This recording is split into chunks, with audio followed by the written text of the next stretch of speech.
All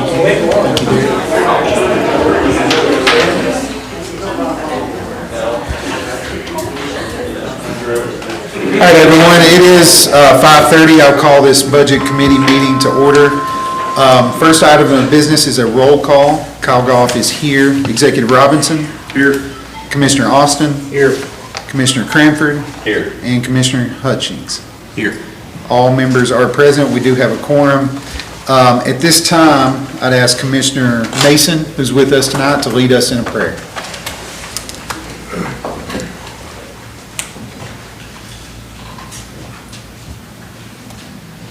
If y'all would bow with me. Heavenly Father, we come to you humbled at the beginning of this meeting to thank you for our blessings, Father. We thank you for just being our God, for blessing us with the things that you provide for us each and every day. Father, it's easy sometimes to take these things for granted, and we ask for your forgiveness when we do. Father, as this committee begins their work tonight in relation to the county and its residents, Father, we pray that you would be with them. Their task is hard and mighty, and we know that with your blessing, Father, that they can find an amicable resolution for everyone. Father, be with us as observers here tonight, and help us to always consider your will and how you would have us to be as we conduct ourselves. Father, we pray that when we're finished tonight and everyone heads back to their respective homes, that you would continue to provide us with safety and guidance. And all these things we pray in your Son's name. Amen. Amen. Thank you, sir. We will open the floor for approval of the minutes from our June 9th Budget Committee meeting. We have a motion. Second. And a second. Any discussion? All in favor say aye. Aye. Any opposed? Okay, minutes are approved. We have two items of new business we're going to move up on the agenda and go ahead and knock these two budget amendments out. Mr. Markham, if you would give us, we have one from General Fund, one from the Highway Fund, and both of these will stay within committee. Do you care to give us a rundown of those? Sure, thank you, Mr. Chairman. First budget amendment, both budget amendments, actually, one's for the general fund and the second one's for the Highway Public Works Fund. It's really just kind of correcting some category issues that I missed getting corrected in the previous budget amendment for fiscal year end cleanup. We've had run our final payrolls for some offices, and so we've been able to move some items around to cover overages and a few overages and benefits and so on and so forth. The budget amendment for the general fund is $73,699. Again, that's all within each major category. There's no new money being appropriated there. And then the highway department's $38,898. Again, all within the budget and major categories there, and no additional funds being appropriated. Just trying to clean some stuff up for fiscal year end. Thank you, Mr. Marvin. We've heard an explanation. I entertain a motion to approve both of these unless we want to single one out. I'll make a motion to approve both. Second. Have a motion and a second. Any discussion? All in favor say aye. Aye. Any opposed? All right, amendments are approved. Okay, we'll move to the item of the night. I believe this is the reason that you're all here. Discussion on the fiscal year 26 budget. As you all probably know, the proposal that came from this committee was voted on last Monday at full court and was not approved. It failed by a vote of 12-2. So the way the process works now is the budget is sent back to this committee for us to work on and hopefully send something back to full court that we can vote on at the next full court meeting in July. So I will open discussion among this committee first, and then we'll try to hear from some of our other commissioners that are in the audience with us.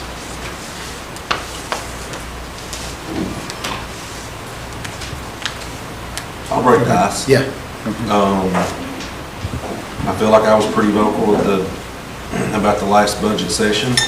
I don't feel like we heard very much from from you or the executive, so I'm curious to see what you guys feel and what you're presenting, what y'all think. Derek, can you move your microphone so we hear you? Sorry. please? I said I was curious to see what the county executive and our chairman have, their thoughts on the budget. They were the two no votes that didn't pass the $1.57, so they didn't have a lot of input in the previous one, so I'm asking for input. I had a lot of input in the $1.50. I did. But you voted yes to send it to full court. I did. Something needed to be sent to full court. I did. And I listened to constituents, and they didn't like $1.57, so I voted no for it. If we just remember one thing, all you commissioners are here for one reason. You're here to represent the opinions of the people in your district. Let's remember that. hold off on public comment for now, until the end. We will have a section for public comment. If Commissioner White, if any of the commissioners want to chime in, that's fine, but we'll hold off on public comment. Well, I'll start, at least, Mr. Chairman, you want to.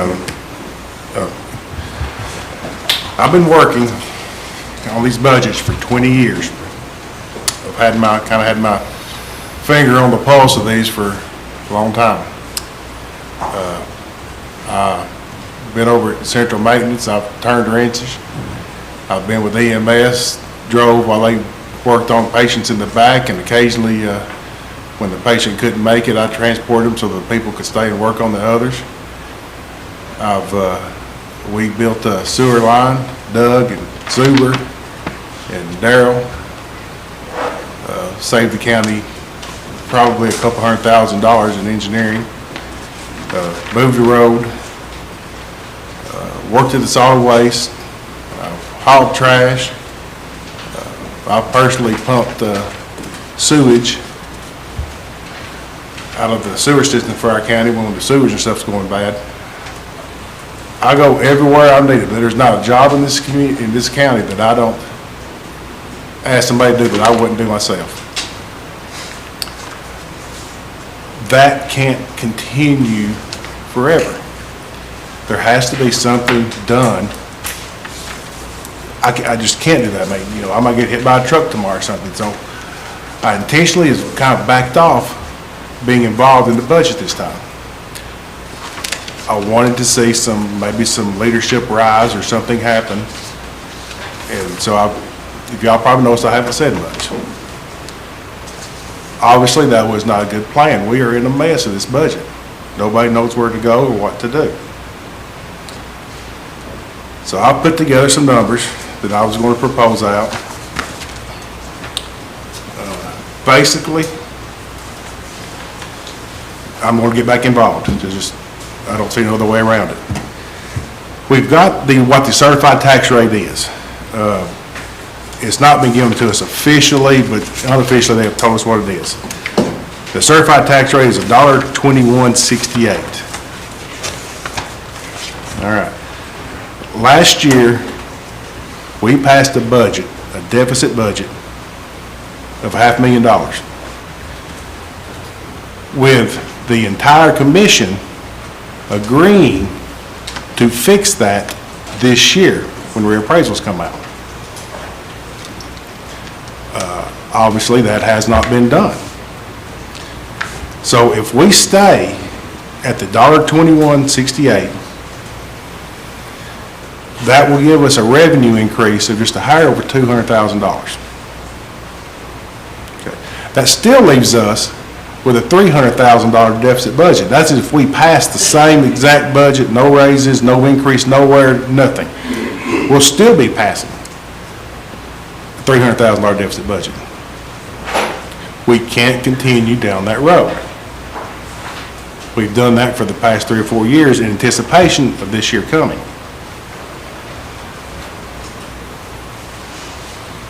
I went through some of the stuff that we're going to have to pay. Increase in the insurance costs. There's nothing we can do about it. Got to pay it. The increase in what central maintenance has in their parts and supplies, we're getting, we have more vehicles, it just costs more to work on them. We've got to pay that. There's nothing, when they break down, we've got to pay it. How much is the insurance cost? How much is the insurance increase cost? Well, I didn't write down the dollar amounts, but what I wrote down, that's going to cost basically 1 penny. I did these in pennies so that we could add them up to the tax rate, so everybody would know what every penny's going for and what such as that. We have liability or workman's comp has increased. That's right at a half a penny. Building maintenance, supplies and stuff to keep our buildings up. That's about a third of a penny. Our coroner cost. When we have, for whatever reason, somebody passes away, when the coroner deems that they need an autopsy or something like that, we got to pay it. It's not something that we can just say, we're not going to do it. That's another third of a penny. How much was the vehicle maintenance? I didn't get that. Vehicle maintenance, 1 penny. I've got in here an ambulance remount. That is a little over 2 pennies. Now, can technically that be taken out? It's not essential, possibly, but if you ever get out of the series of buying ambulances and keeping them rotated out, then it's the only thing it's doing is kicking it farther down the road, and you're going to have a bigger hit later on. So I would like to keep that in there. Drugs and medical supplies for the EMS, they go up. That's right at 2/10 of a penny, almost another third. Increase in the medical director. We have to have a doctor that oversees and writes the regulations for all of our EMS personnel. That's another third of a penny. Our workman's comp, for the we pay workman's comp for the volunteer fire departments. That also has went up. Is that separate from the other workman's comp? That's separate from the other workman's comp. That's another 1/10 of a penny. We have to pay for the health and services of the jail inmates. We got to. We don't have a choice. That's another 2/3 of a penny.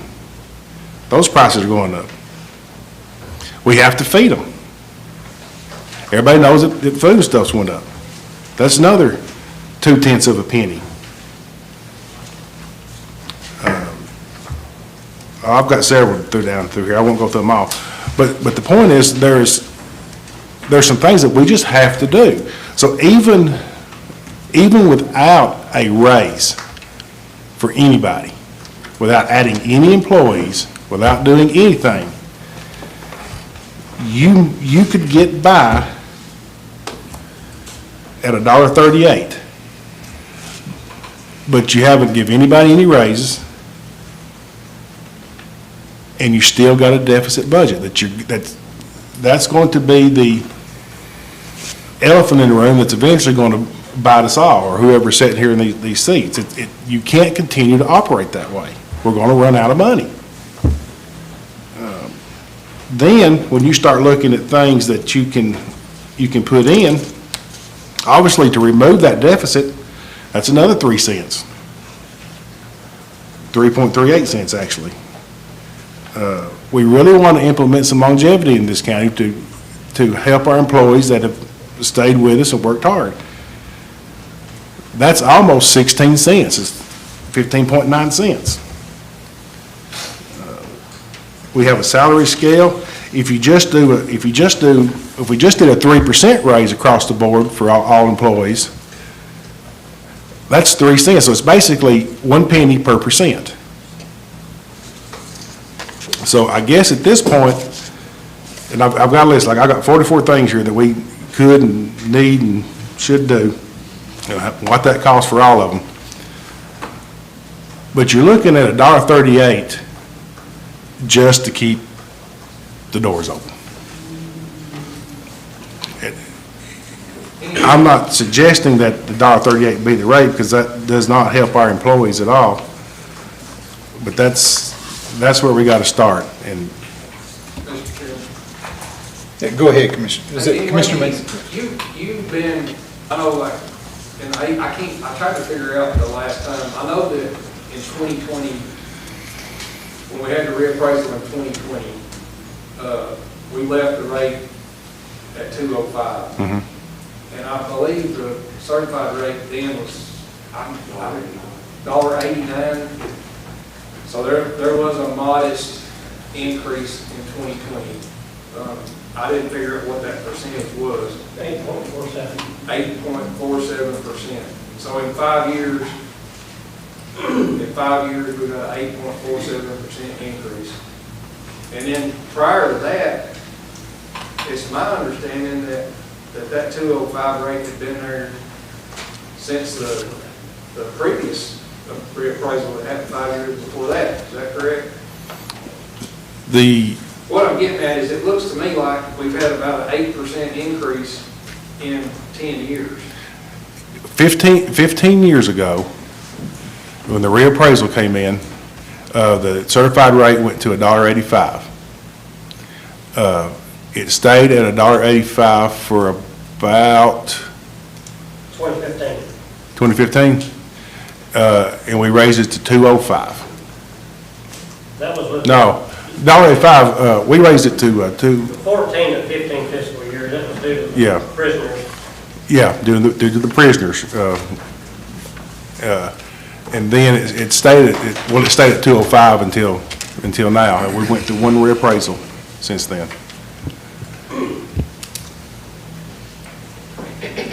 So in 15 years, we've had 2 increases. And in the last 10, it's just been the one that happened in 2020, 8 point, whatever Kenny said, 8.4%, whatever. Correct.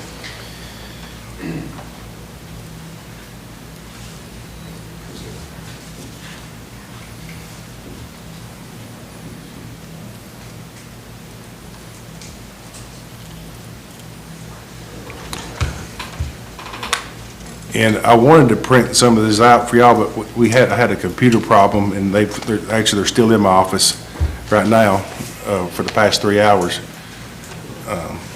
But I will email this out to all the commissioners as soon as I'm back up and going. Then y'all can see, and it's kind of like I guess you would say it's a la carte. Y'all can see what particular programs, raises, or whatever that you're comfortable with, and let me know. And what I plan on doing is calling each commissioner. I will not discuss what any other commissioner said with you, and I won't tell any other commissioner what you said. But I need some sort of consensus over the next week of where you're comfortable, what you're with, so I can try to put together a budget that will pass. I won't, like I say, I want to reiterate, I will not mention to anybody what any commissioner says or thinks, unless the commissioner does not want to put in any input, and I will report that. So I want input from all commissioners. But if you give me a report of this is what I'm good with, I'll make out a spreadsheet, we'll put it together, and I'll see what we can get done to pass this committee and hopefully pass the full court. And I really don't know what else I can add to that. But that's my plan moving forward unless somebody comes up with a better one. So I looked while you were talking there, since 2020, the consumer price index has increased 21%. Since 2020, so all the things that you were talking about, the insurance and the maintenance costs and all the other things, your consumer price index has went up 21% in 5 years. And the county still has to pay that. County still has to pay it. So you get to the point where you got to figure out a way to pay it.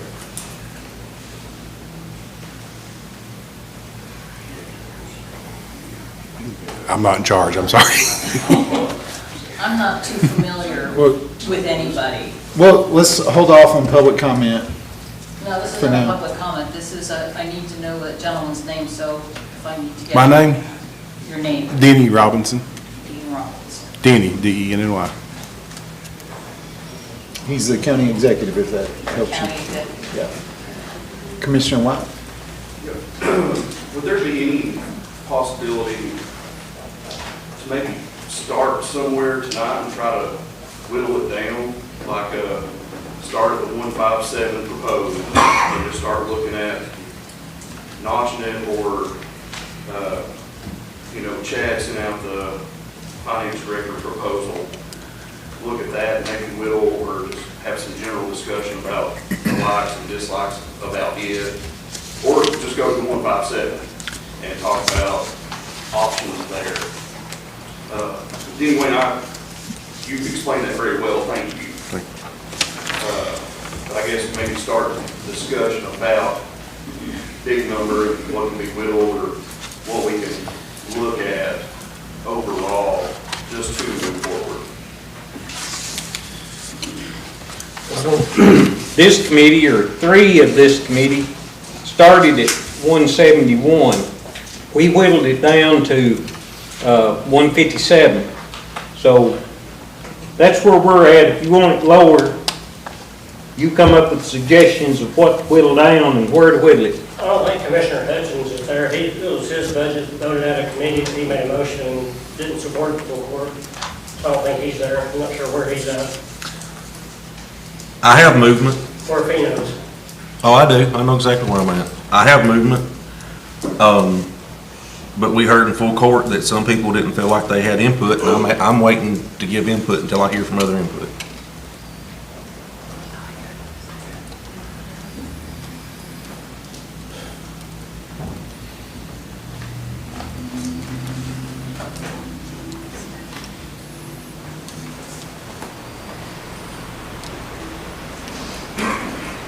So we have two starting points. We have $1.38 to work up, or $1.57 to work down. I would really like some input from you, Mr. Chairman. I see what you're doing, Commissioner Hutchins. We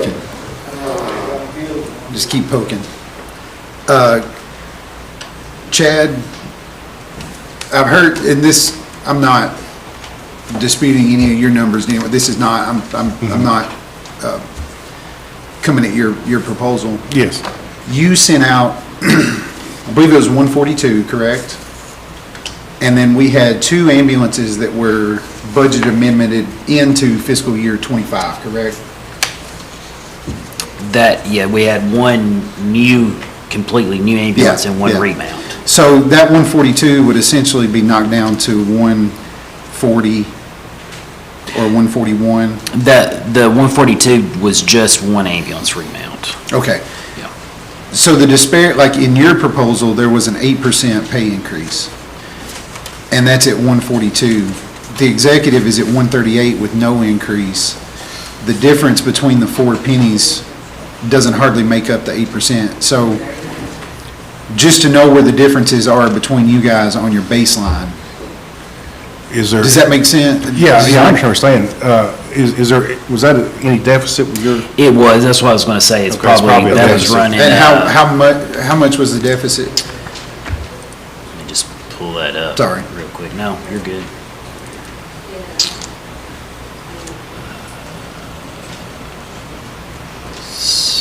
Detail.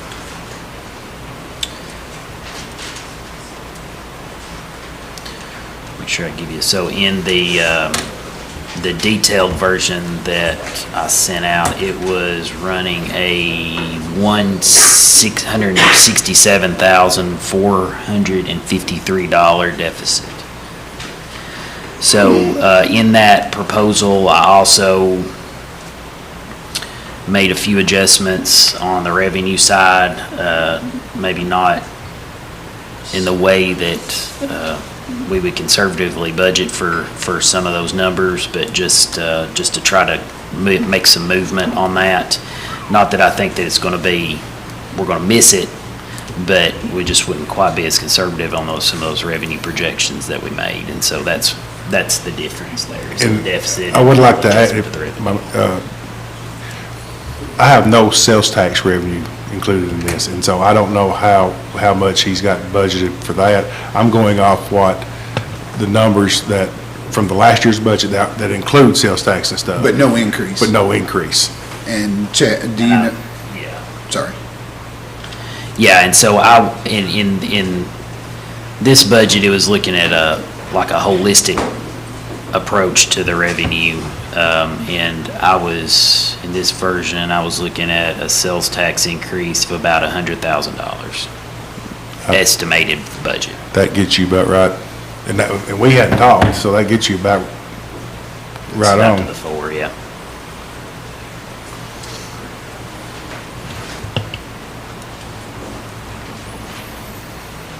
What do you got?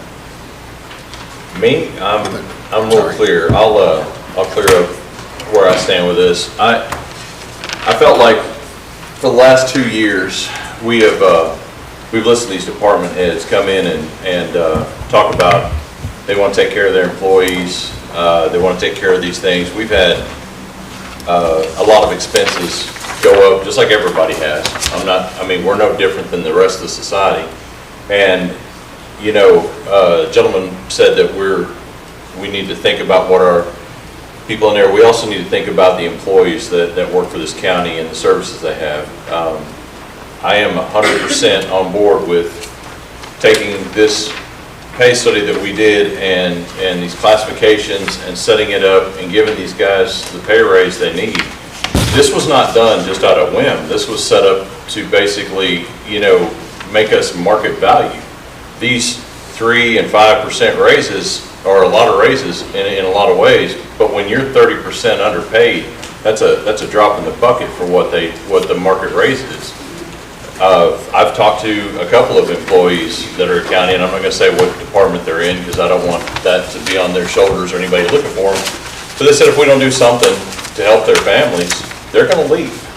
And I'll be 100% honest, and I'll say this to everybody up here and all the other commissioners. We talked about this last year, and we sat here and listened to these department heads beg and plead us, and we said, just give us one more year. And here we are going back, and we're letting 1% of the county who come up here and speak up here tonight, not that they don't matter, they do, but they're speaking for the majority.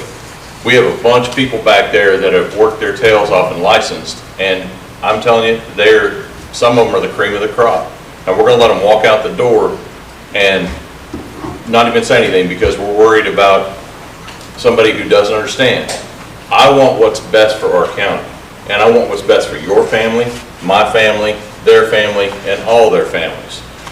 We're not telling the White County employees that we care about them. We're not taking these kids and letting them come into this community and have the best and brightest. Instead, what these department heads are begging us, what they're not saying, and I've been down there, I know, I work in emergency services. If anybody doesn't know, I understand how this goes, and I've watched this happen with my own 2 eyes. You get these people in here and they get paid more money to go other places, they're gonna go. And what we're gonna get are a warm body in a chair that is not trained as well, does not understand as well, and they're not gonna serve our people that well. We're gonna get what everybody else doesn't want, or the burned out ones that are just trying to ride it out until they get a job. We're not gonna have the best services the county can provide. Yes, we have great leaders, but they can't be on every call all the time. If you listen to what they were saying, how many runs these ambulances are making, how much the sheriffs or deputies are out there, it's only a matter of time before something really bad happens. And if we don't have quality people that we're taking care of, then shame on all of us. Shame on all of us. And nobody's going to say anything until something bad happens, but then when it all happens, they're going to wonder, why? Why? Well, I'll tell you why, because we're not doing our job. I'm doing my best to stand here and say straight up and down what was proposed by everybody bringing in competitive pays, setting this up. Everybody knows what I'm talking about, this whole thing. It was set up for us to succeed from here on. It doesn't overpay anybody on there. Sure, it gives some people some pay raises. I've heard people say, oh, this is astronomically high. It's not that high. It's in market value with everybody around us. I've studied this thing several times over the last week, and I've looked at it, and I stand by it more now than I did then. Guys, I'm telling you, if we don't take care of our employees, they're going to leave. And if they leave, what we're gonna get in return is gonna set this county back even further. And what you're not thinking also, another thing you're not thinking about, is we have bills coming down the road. We have to build an animal shelter if that's where we're gonna go. We have to deal with the Justice Center. We just finally put a little extra money in the highway department for roads. If we're not gonna do this and be serious about it, why did we even sign up for this whole thing? We're here to solve the problems for the county as well as the executive. I appreciate everybody's input, and I understand, we're paying those taxes too. I don't take this lightly. But I will not sit here and discount these employees over and over and over again. Even the people that have stood up and says, yeah, we want pay for our EMS, our fire, and our police. They've all said that, several of them. Why are we keep trying to discount this? That's where I stand. I'm at, just so you can clear me, I'm at 155. Chad, does what you just said earlier about the ambulance coming from the amendment, does that applies to the 157 also, right? So that would bring that down to 156. Right, yeah, the 157 included 2 remounts. So that's So that would be 155. 155. Yeah.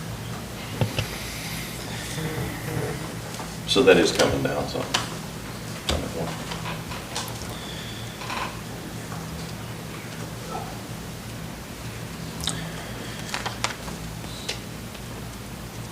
I think one major question I would have is at what point does the waste management money become part of the discussion as far as timelines and when we expect that? And the feasibility of being able to rely on it, essentially maybe 7.5 pennies. Is that just, anybody, yeah. Well, you can I'm assuming you said 7.5 pennies, so I'm assuming you're referring to the host The fee. tipping, well, yeah. The host yeah. fee, or tipping fee, yeah, whatever you call it. My plan, and I've discussed this with a few, trying to see how it goes, is for that money to run solid waste, and do away with the $5 charge on the electric bill was what I would like to see happen. And use let solid waste be self-funding. And that way no property tax goes into it, there's no fee anywhere.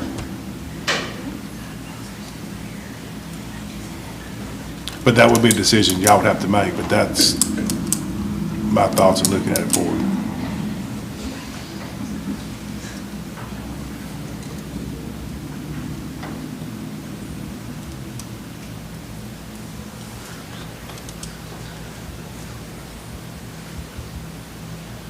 And plus,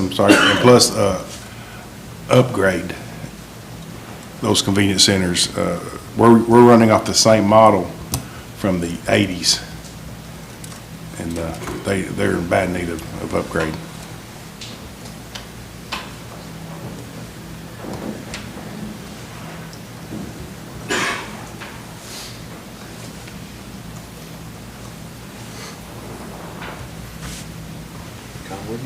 Where do you stand? I mean, I'd like to know what you're thinking. I'm not trying to hold anybody out or anything. I just want to know. I know where I stand, and I want to hear where everybody is.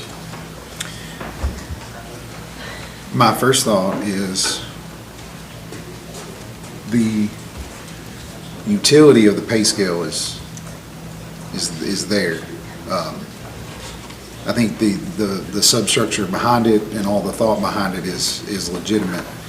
But I think it's about 2.2 million for the county on the pay scale. If you eliminate that and whatever number, Denny Wayne said, a penny is 1%, basically just say any number, pick a number, 10%, 12%, that's 1.2 million, you've saved $1 million. So there's 10 pennies there, so that brings us to the 145 area.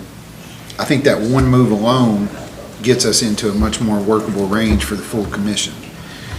Now, what I would add there is that if you've got a convenience center worker that's at, I don't know the exact number, let's say it's at 8 and you do 10%, that's only 880, right?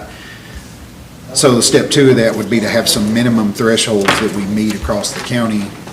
That would start moving the number back up, because you're gonna be taking some of those, no, if nobody in the county makes below But you're X taking, amount of dollars. and I understand that, and I'm just debating with you here. You're taking and you're minimizing these paramedics, the mechanics, the truck drivers, who can go out and make more money in other counties right now, even higher than what this is. And you're already wanting to drag this down? We've been doing that for so long. Like Roger said, we have great intentions on paying these guys over the years, but it never happens. We throw a small percentage at them. Everybody doesn't want to hear 15%. Well, when you're 30 to 40% underpaid, 15% is a drop in the bucket. We're trying to bring this thing back to where it should be. It's not our fault right here and Kane even said it. It's not our fault that they didn't do their job before. It's coming now that we've got to do this. We have an opportunity to take and make this right for these employees. And I know it hurts. I get it. But if we don't do it now, it's going to happen sooner or later. Do we have to lose everybody before everybody takes this seriously? And that's where I'm at with this. And I understand, it's easy to say, well, we can bring it down here and we can take 10% here and make it here, and you can justify it, and it'll make a few people happy. But at the end result is if they can make $3 and $4 an hour more going to another county, why wouldn't they? We need to make sure we bring these guys out of Motlow that are being trained right here in our city, in our county, and give them jobs here that they can be. Why do we got to train them here and watch them ship out? I mean, honestly, that's what's happening. And EMS workers, am I wrong? David, I'll say too that wherever you wind up, I think some kind of structured pay scale is almost a necessity at this point, because part of what's happened in the past is, I'm just gonna throw out a number, I have no idea, because I don't have it in front of me, but if you hire somebody and you pay them, you start them out at $15 an hour, and there's no pay structure following that, then when you're trying to raise a family or whatever, you're sitting there thinking, okay, these 14 guys, are they gonna give me 3% next year, or are they gonna not? And every year, the same thing happens over and over and over, and there's so much uncertainty that I think that's where a lot of that comes from. Where, like, I went and looked at the school system and how we've got a lot of people in the school system that are not certified employees. So in other words, they're not teachers. You've got teachers' aides, you've got cafeteria workers, you've got maintenance people, those type of things. So if like our central maintenance guys, if we're paying them $17 an hour, you hire them at $17 an hour, and that's the only commitment you make to them. Everything beyond that is just a gamble, whether or not it's going to increase. Where like with the school system, they've got that structure and it's spread out like over a 10-year period.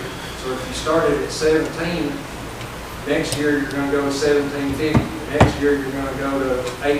Next year you're going to go until you reach the top out level after like 10 years or something. So that, for me, and I know what you guys did when y'all researched all that. You went through and found the averages for these jobs, like a patrol deputy. What's the average in the Upper Cumberland for a patrol deputy? And that's where you try to get it close to that average. Same thing with an EMT, same thing with a paramedic, so on and so forth. And I even make a comment to Chad that I really like this pay structure that you guys came up with, but even it's not detailed enough, because it's a 0 to 4 is this level, 4 to 10 is this level, and 10 plus is this level. So I just think I like that idea, and I think that's where we're going to have to go.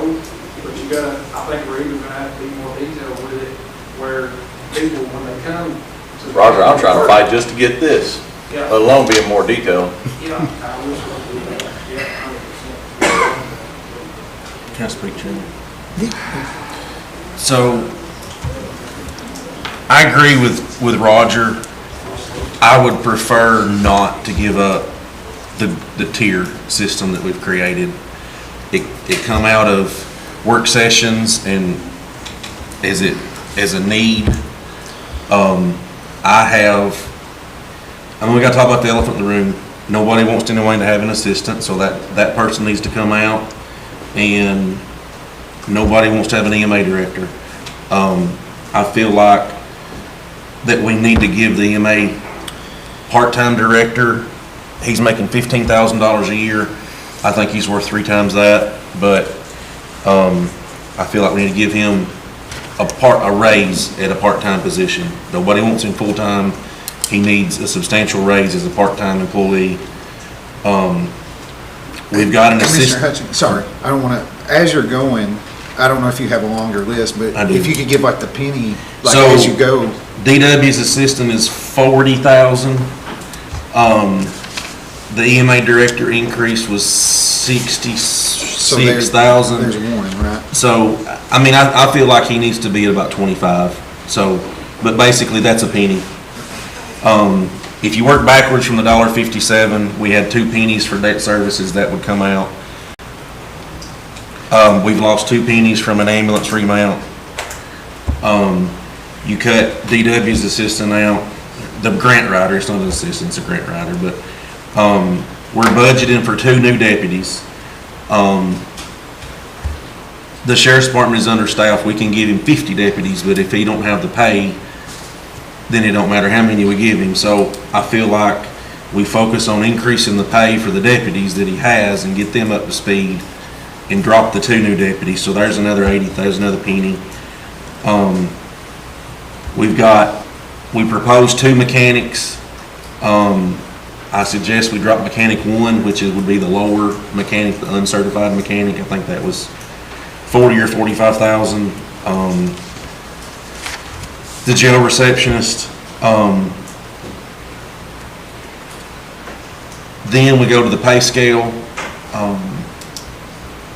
To go back to your point on the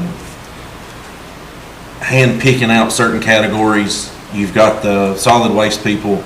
I think a minimum threshold needs to be $10.50 an hour for that. I don't think we can give them an 8 or 10 or 12% raise. Like that's not, the math doesn't work. And then I found some other, like the animal control officer, like we had them going from $15 to $21 an hour. I don't think we can quite do that. I wanted to move them out of a tier. I have a ton of notes, but in a nutshell, we started the tier system with 0 to 4 years as one pay. We jumped $1 an hour to the second tier, and then we jumped 50 cents an hour to the third tier. I asked Chad to run numbers. Basically, I dropped the first tier by 50 cents. I only give the second tier a 50-cent increase above it, and the third tier a 50-cent increase above it.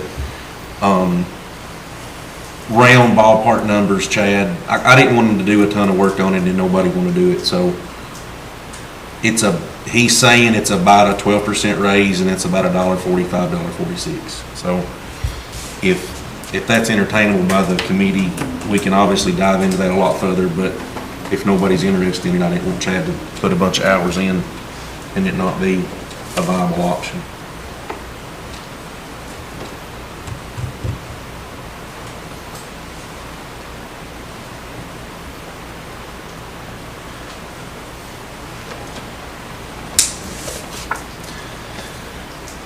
Is there any adjustments to those pay scale that throw off, like, the relationship between a supervisor and, not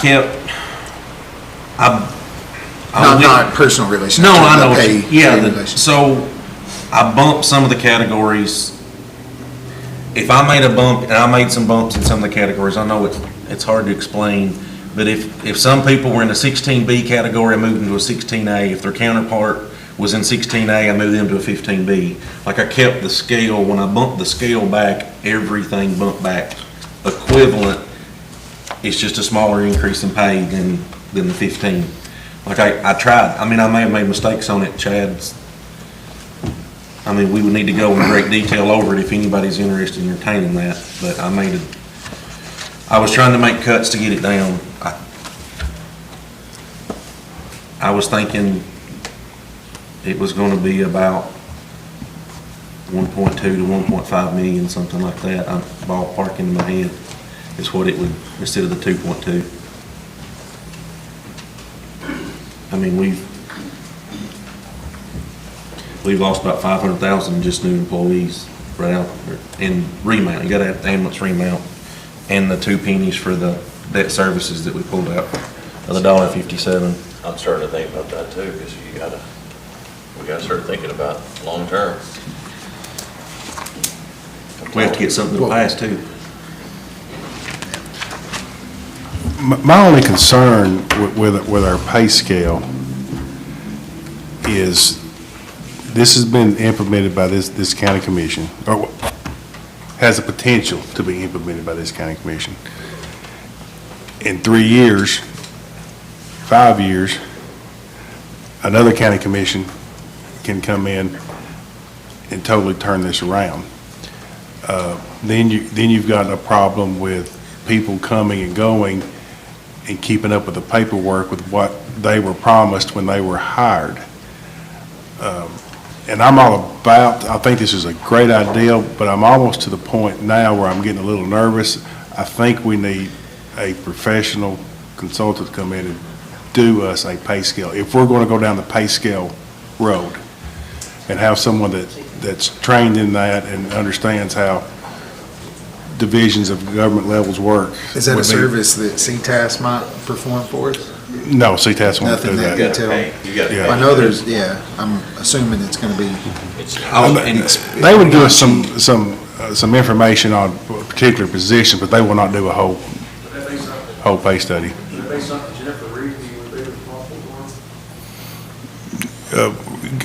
For doing it or seeing that it gets done? Yeah, we could have HR say that got done. We've already done a pay study, and we're comparing to them. We're not stepping outside the realm at all. I'll add to my proposal, call it the brass, the head category with 19 through 22. Though that group, I don't really have everything worked out for details on them, but my initial thought is not a smaller increase for them. As a rule of thumb, it needs to be looked over, but those guys have the longevity pay is still in. A lot of those guys have got 10, 15, 20, 30, 40 years of service.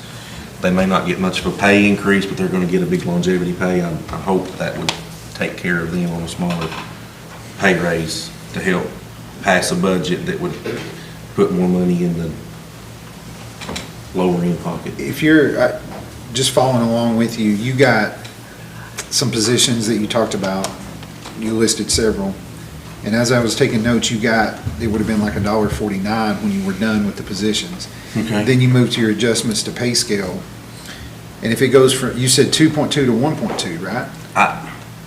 Those are just, Well, I'm just throwing numbers. Yeah, I mean, we're gonna. I tried to, when I cut the change back, or the half penny, or the 50 cents and stuff, I just felt like when I was following you, the number would have been much lower than And- 146. and I sent that, I'm not trying to throw Chad on don't throw him on the bus at all, like, I done this and I can't know how many people are in each category, and I threw it on him at last minute, and he come back with $1.45, $1.46. It may be lower than that. Is that is that a deficit at all?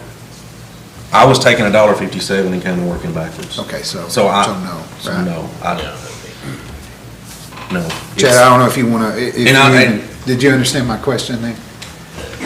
Yeah, so that wouldn't have created the deficit. And I'll just throw this out, one time. What I sent out, regarding the $1.42, that's all clearly delineated. And I've got that information, if anybody, this is the same information I emailed out to all the commissioners, but I do have that information available. I think it hits on lots of the requirements or the thoughts of the commission in general, as far as a wage base across the county. and the longevity pay and some of the positions and stuff like that. So I just let that be out there. Can we take a look at it? Yeah. Do you have enough copies to go around? I think I've got it here somewhere.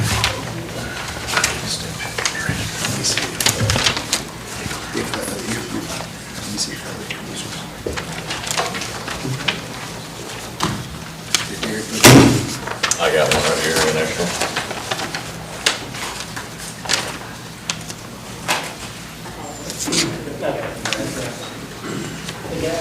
I just had that. Over here to the top. Yeah, no, what?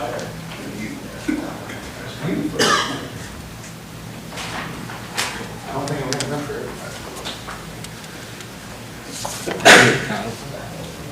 Oh, sorry.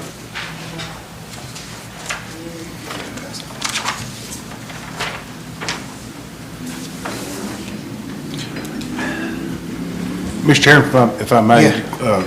clarify something while Derek's gone. My reason for pushing for a full-time EMA director is there is 95 counties in this state. There is 95 different ways that emergency services are delivered in counties. You have paid volunteer fire, or paid fire departments, volunteer fire departments. You have a combination of the two. You have different dispatching where we have a central dispatch where the dispatchers answer the phone, notify the appropriate emergency service. You have a dispatch systems that go through and answer the phone only, transfer the calls. There is not a standard way in the state of Tennessee to implement emergency services.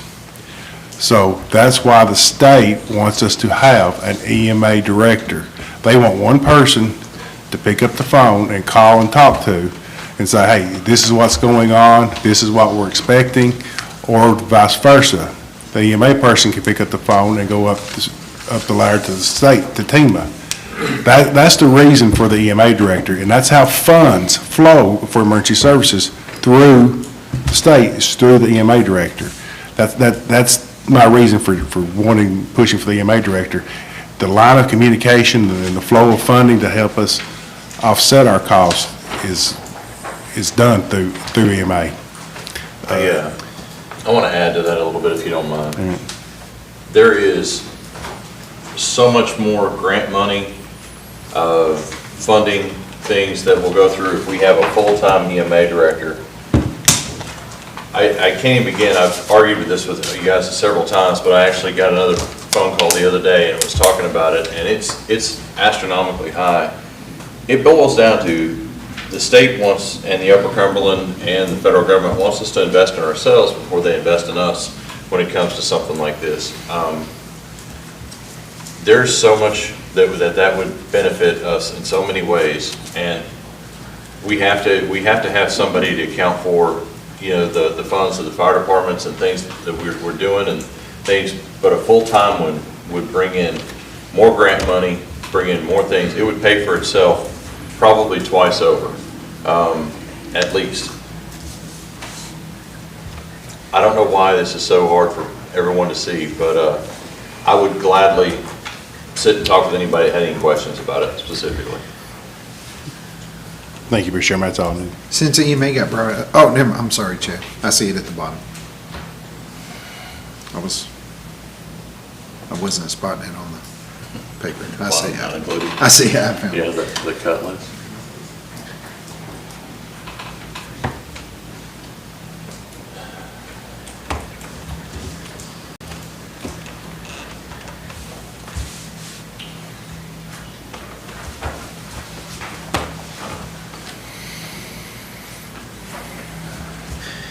This might be a good time for our other commissioners in the audience, if you've had a minute to look over this.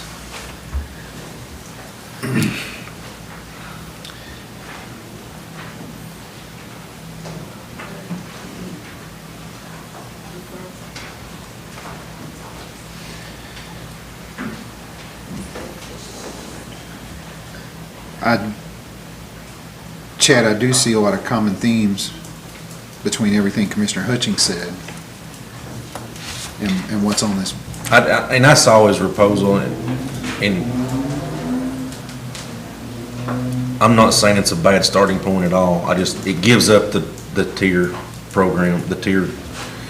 And if we're gonna give the tier up, if nobody's for that, then we give it up, and then I think $1.42 is a good starting point. There's things that I would like to do without or see either change on the $1.42, but, I mean, I think it's a good starting point if we're giving the tier system up.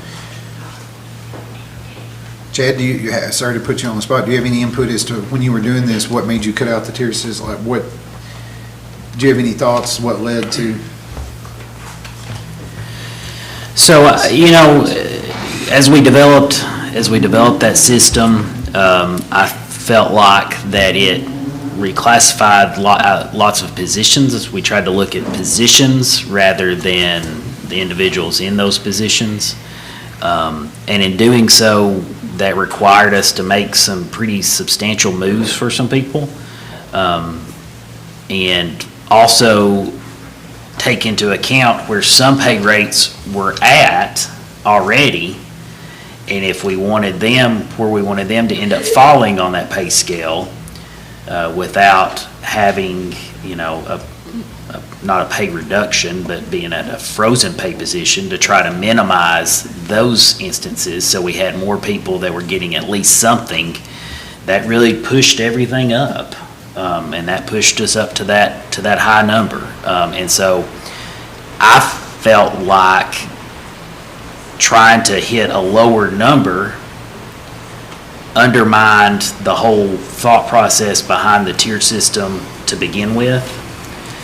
And so in an effort to pass a budget like we're constitutionally required to do, that was trying to get something across the line there for that. And to lower the number and maintain a system that I don't feel like was in the spirit of what we had intended on it being, I felt like an across-the-board raise might have been more appropriate with some targeted adjustments then within certain departments. So that's how I come up with that. Y'all are talking about longevity pay right there. Where, in what other county did y'all get that longevity pay from? So longevity pay, we looked at a few places. I know Murfreesboro City, I think, does $60 a year. Putnam County does $100 a year. And the $1.42 proposal was $100 a year for full-time and $50 a year for part-time, and that was starting at 5 years of service. So the first 5 years, you wouldn't be eligible for that longevity bonus until after 5 years. And Chad, in that, there's no cap on years of service, right? It will continue after the 5-year minimum. Right. I mean, we could institute a cap if we wanted to institute a cap at 30 years. That's like 30 years is kind of the golden year for TCRS. We have several people that have more years than that, but if we wanted to look at a cap, we could, but there's not one in that proposal. And we don't want to keep people from staying if they're doing a good job and they want to stay. We don't want to penalize them for not staying, and so that was the thought, or for staying, so that was the thought process in not putting a cap on it. And I heard that question that we'd done like a 10 or 15 year cap or something. I wanted to make sure that was clear. Thank you.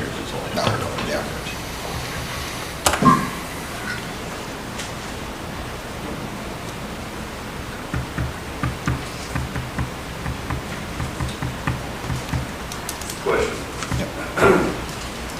So, Commissioner Hutchins mentioned the two patrol deputies, if those were not included. Chad, on the non-salary items, could that possibly drop if those two deputies were not included? Would that drop 3 law enforcement vehicles to 1? Or was it just, since we're getting 2 new deputies, adding 2 more vehicles as well? No, the additional deputies weren't really a calculation in that additional vehicle number. That's just the 3 is typically what we've always done as a minimum, so.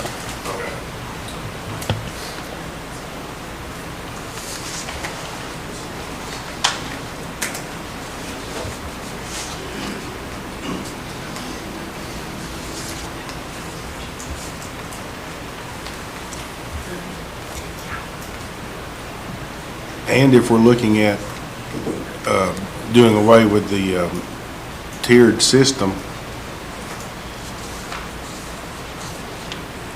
you can look at an across-the-board raise of a dollar amount, also instead of a percentage.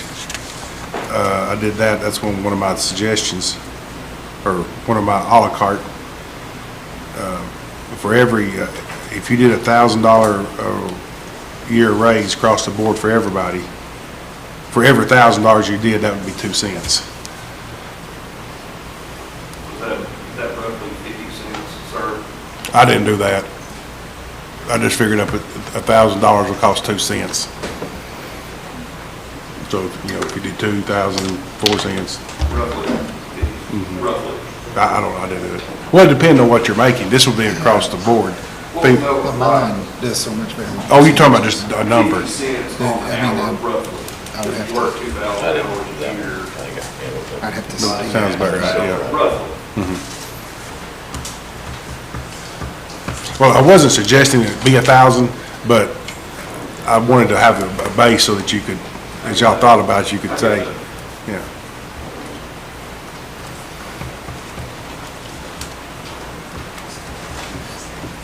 Just options. I feel like we haven't had many and just want to throw them on. Well, we've had discussion in time past when I've been on that committee about how percentages over time create large gaps. Yes. And that should be notated and mentioned when we're having these discussions. But I mean, you know, someone making $30 an hour compared to someone making $10 an hour, 10% is drastically different. Yeah. So I appreciate that.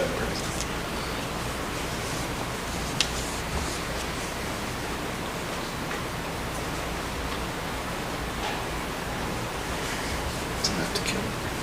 Mr. Chairman, Yes, sir. I have just some thoughts that's been running through my head about Yeah, $1.42. You know, if we take off the 2 deputies, I know that's more than a penny, but let's just call it a penny. It's $1.41. The executive office assistant, so we're at $1.41 each. You could maybe call it $1.40 and a half if you want to get penny. Because we can split it, correct me, Doug? We can't go 5. The penny can go out 4 places. Okay. So, Chad may not like this, but if we're at $1.40 and a half and we up the deficit $200,000, that'd take it to $369. You know, you're at $1.38 and a half. And it's just, you know, listen to what Mr. Hutchins was saying about the 2 deputies and that. And I know that's different than the pay scale, but just some quick math and looking at it from this proposal, $1.38 and a half better. I'm not saying that's right, that's just what came through my head, and I like to put that out there.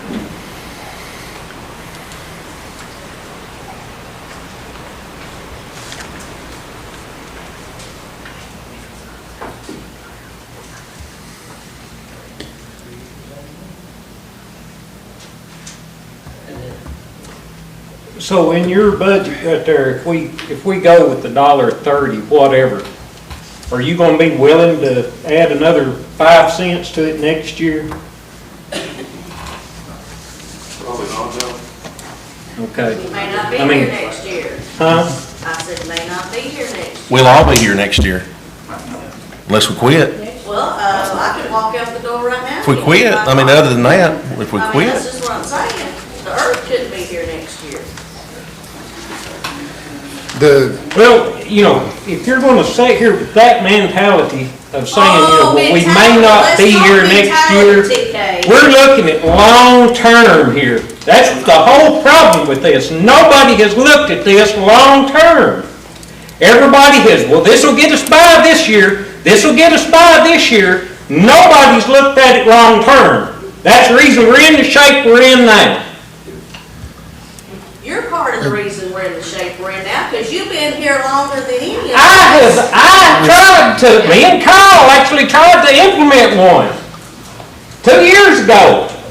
All right, let's reset. I mean, hold on just a second. The major difference I hear between the two proposals is the pay scale. Is that, That's the only place you're gonna make any real impact. well, I mean, if I'm following Commissioner Hutchins, he made some impact. I just don't, I don't know that Chad's had time to fully look at how it, but, I mean, he used the pay scale and just made amendments to it. The problem with that method is I don't know that we have the time. I mean, do we have time to make major shifts to this, the pay scale? Once again, we're discounting the employees we got, we keep doing this. And I'm sure there may be a Well, couple maybe we not, can look maybe at a not, couple, though. I but- mean, he, but, you know, like, I'm he kinda like was on leaving the TK's pay scale. Thing, you talk about the animal control officer. I'm not talking about who we have now, I'm talking about the guy down the road, or who we have in the future for that position. Those were positions set up in each one of those for comparable areas, and that's why we were looking at that. I understand some of them are So I'm- raised, but So in that, in specifically the animal control, in the proposal, he was gonna be category 10B, which was with his time here was gonna be $21 or $22 an hour. And he's at 15 right now. My suggestion would be to move him to 8A, and he would be at $19 an hour, or not, 18. is that was the one that's where you had moved him? to? That's where I'd moved him to, so he's going from 15 to 18, he's getting $3 an hour raise. I mean, I think that, and I know nobody has, Yeah. I've moved a few categories around, I didn't think we could justify giving anybody a 50% raise, and that's what that would be. But a $3 an hour raise and get him to 19 or $20 an hour, I didn't think that was unreasonable for him or anybody else. But I'm also. I mean, there's a lot of numbers here. I'm also on board with a full-time EMA director, and that's a penny, and I'm for a full-time EMA director too, and that's but something we really need to look at. If we can I would love to have him in there, but around to do that, to make up the difference, then I'm on board with that. we had a lot of opposition from the other commissioners for that, and if it's not gonna pass, I don't wanna send something out that's not gonna pass either. No question. The EMA director, as if you're talking about that. Is there or is there not the opportunity for us to get some of the money back for our budget if we have an EMA director? Because that's been brought up. He will, You want me to speak on that? Do you care to come up? Sorry, put you on the spot. So, And to let you know, Mr. McBride, sorry. Stanley Neal, our former commissioner in District 7, was here at the public hearing before the Budget Committee and gave us some information. That one, Turn it around so I can get the crowd, if that's okay. Yep. So, Becky, that was your question, correct? So to address that, it's called EMPG program through the state of Tennessee. It's a program that comes down through FEMA. We are currently enrolled in that program as of this time. So it's a score sheet, and basically in a score sheet, there's some things in that score sheet, and I've spoke with the finance director and our county executive multiple times, there's some things that I cannot control. Population is one of them, square miles, I can't make the county bigger, and I can't make people move here. The other situation with that is I can't make myself full-time. So there's a little bit of a gap and a misunderstanding in there. I am currently the full-time EMA director. I'm on call 24/7, 365 days, and I go out, and there's some of these men and women that's sitting in this room that will vouch for that. I get paid a part-time compensation, which is $15,000 to $16,000 a year. In that, yes, to answer that question, yes, it will bring our score sheet or our score higher in the EMPG program, which will allow us, and if you remember, that's what Patrick Sheehan, the director of TEMA, come and spoke to us about, and his cadre of admin that night. So that's what they were addressing, is the more we invest, as Commissioner Cranford said, the more it kind of pays off. There is other options for us. I mean, as we know, and everybody in this room, the commissioners and the public sitting in this room and other administrative people and EMS, there is grants galore for everything. We have people in this room that has written several of them and has become successful at that, myself included. But to allow me to be in the office, to allow to write those grants, I think is what, the way I understand the budget is allowing for this position, which would put me in the office more instead of working part-time. This year alone, we were in the running for a light tower 25 kW generator. We lost that because I was employed at my full-time position at the time that meeting and those steps needed to be taken. Now, but to go back to that, the answer to that is yes, but there's only certain things in that I can control, and the ones that I've been able to control as a part-time compensated EMA director, we are maxed out on our EMPG program at this time. While you're over that. Yes, sir. Yes, sir. There's nothing against you. Yes, sir. Anybody else right there. Yes, sir. You've got a full-time job. And Yes, you're sir. a part-time EMA right now. Yes, sir. Is that a position that you thought about taking, even if you got the full-time, you'd have to quit the city? Is it, yeah, I can't imagine being able to work, but there's no way, I don't think any government organization would allow me to work both places, and who would do that? I wouldn't do that to myself either. I mean, you're talking, that's 80, 90, 100 hours a week on a 24/72 schedule. I'm not gonna do that to myself. And another thing is, nobody ain't saying nothing about this right here, so I look here up in the other counties right here surrounding us right here, and outskirts right here is, a lot of them, even though Matt's part-time, if we did hire, if Matt didn't do the EMA director thing, we've got Mike Curry as an EMS director. A lot of the EMS directors are taking EMA, that spot, taking on that role. Yes, so I can say that. Their dual role, which is, I think, was part of the general consensus in the commission as managing some of the fire department funds, routing them through EM to distribute them and hold accountability through them through PO systems. And so we have a paper trail basically, which I think in all has worked pretty well. There's another fire chief or two in this room right now. That being said, that is correct. DeKalb County, their city fire chief handles some of their EMA positions, some of their EMA duties. Jackson County, Director Bean at EMS is also an EMA director. Putnam County has 4 full-times. Putnam County is a much larger of a county than us, very well. Ray County is a good one to kind of compare us to. I think they've got 2,000 to 3,000. I've spoke with Ray County very well. Matt's a good director. We see each other at the Southeast Directors Conferences all the time and meetings. They have 3 full-time positions, and then they have a secretarial position. Their population is around 32,000 a year. And he handles the kind of like what I do, the EMA and fire stuff. So yes, most of the time outside of Putnam, Overton, I'm not sure exactly what Director Massengale's got going on. They're looking for an EM director and an EMS director, and he's dual rolling at this time, but I know one of them's going to step away. So yes, to answer your question, Commissioner Burrington, that is true. They do dual role, which would be what I would be doing. I think as far as the consensus, I seen Commissioner White doing this number with the fire funding and stuff, so I would be dual rolling, yes. You know, I'm just thinking about saving money right there for the county, for the taxpayers, things like that. It just seems like if we're gonna have to pay somebody $60-something thousand or $68,000, whatever it was right there, for an EMA director, we could actually give it to Mike Curry and pay him half the salary, and it wouldn't cost the county that much money to save the money right there. That's just my personal opinion, and I'm not trying to knock you out of the job. No. Because I've only got a full-time job, but I'm just saying, I hear all this talk, this right here is nobody ain't talking about saving nothing. We would save the county some money on that one. I seen one or two of the EMS cadre that's here tonight do like this, and then I seen a lot of them that just went like this. So I'm not sure how that would work. Me and Mike have spoke personally on multiple occasions, and I think he his plate is full. I think that's the reason for bringing, I think in the budget was to bring Assistant Director Baker off of the truck full-time to help him in the office. Now, I'm not saying that's not an option. That's up for this commission to make that decision. So, any other question, Commissioner, going on EMPG? You answered mine. Okay. Any other questions? Any questions from the public? Yes.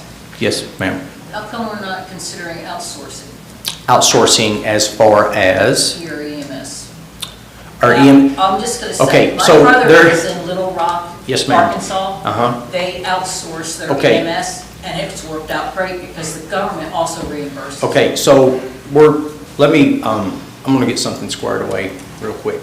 It's been said multiple times in multiple newspaper articles and social media outputs that I'm not the EMS director. I'm the Emergency Management Agency Director, which deals with emergency services as a whole.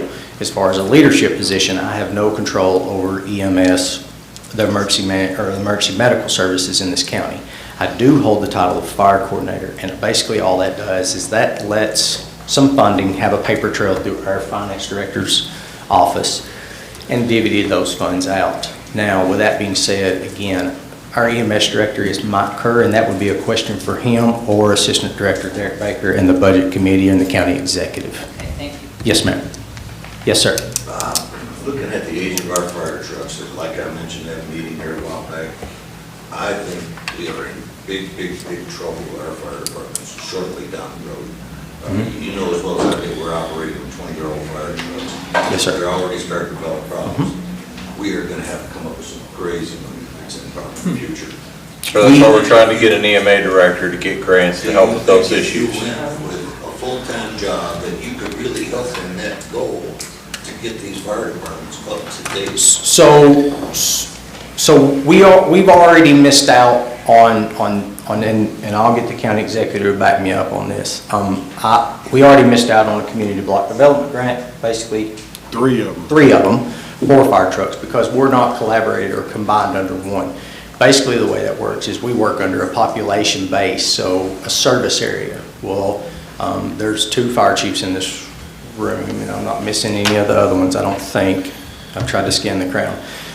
Chief Sparks and Chief Brewington. Commissioner Brewington is a fire chief at Central View, or Cherry Creek, I'm sorry. I'm also a fire chief at Central View. At Central View, we've not had a fire truck. The last fire truck that the county purchased in this county was 2007. It was purchased for, I think, $137,000 to $140,000. That same truck right now, exactly the same way, is going to be somewhere around the $650,000 range. That's no equipment. That's the trouble we're in the near future. 2007. And that truck right now is running somewhere between 550 to 600 calls a year in a volunteer-based district. Now, before that was 2001. So we have several of those. We've made roughly, Director Markham, would you say $35,000 to $40,000 worth of repairs to fire trucks in the last year? And that's not brought the value of those up none whatsoever. Just pumps. Right. Don't pumps. Right. So yes, that would be an option for us. Like I said, we missed out on 3 community block development grants already. It was because our population surged, we were having to use just the fire district, and those trucks weren't covering the whole county, so we didn't get to base the whole 30,000 basically of population for those. If you got a full-time job, would you be leaning in the future toward full-time fire department for this county? I think it's something that's going to have to change. For the whole county. Full-time. Right, so I think that would be something for the budget and the commission and me to sit down. I think it's hard to talk about the future right now without being in that position. I know in the past, from 2010, 2011 to 2018, 19, I served as a county commissioner 2 terms. So I was on this committee 3 to 4 years out of that, financial management and others. So a lot of the comments that's been made about kicking that can and tax rates and stuff, I understand that.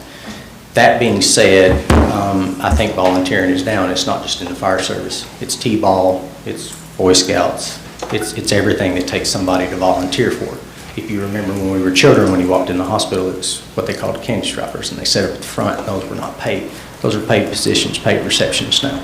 So I think that would be something longer for this board or the next county commission to entertain. Yes, sir. Yes, ma'am. So I guess I didn't hear the answer to Ms. Becky's question.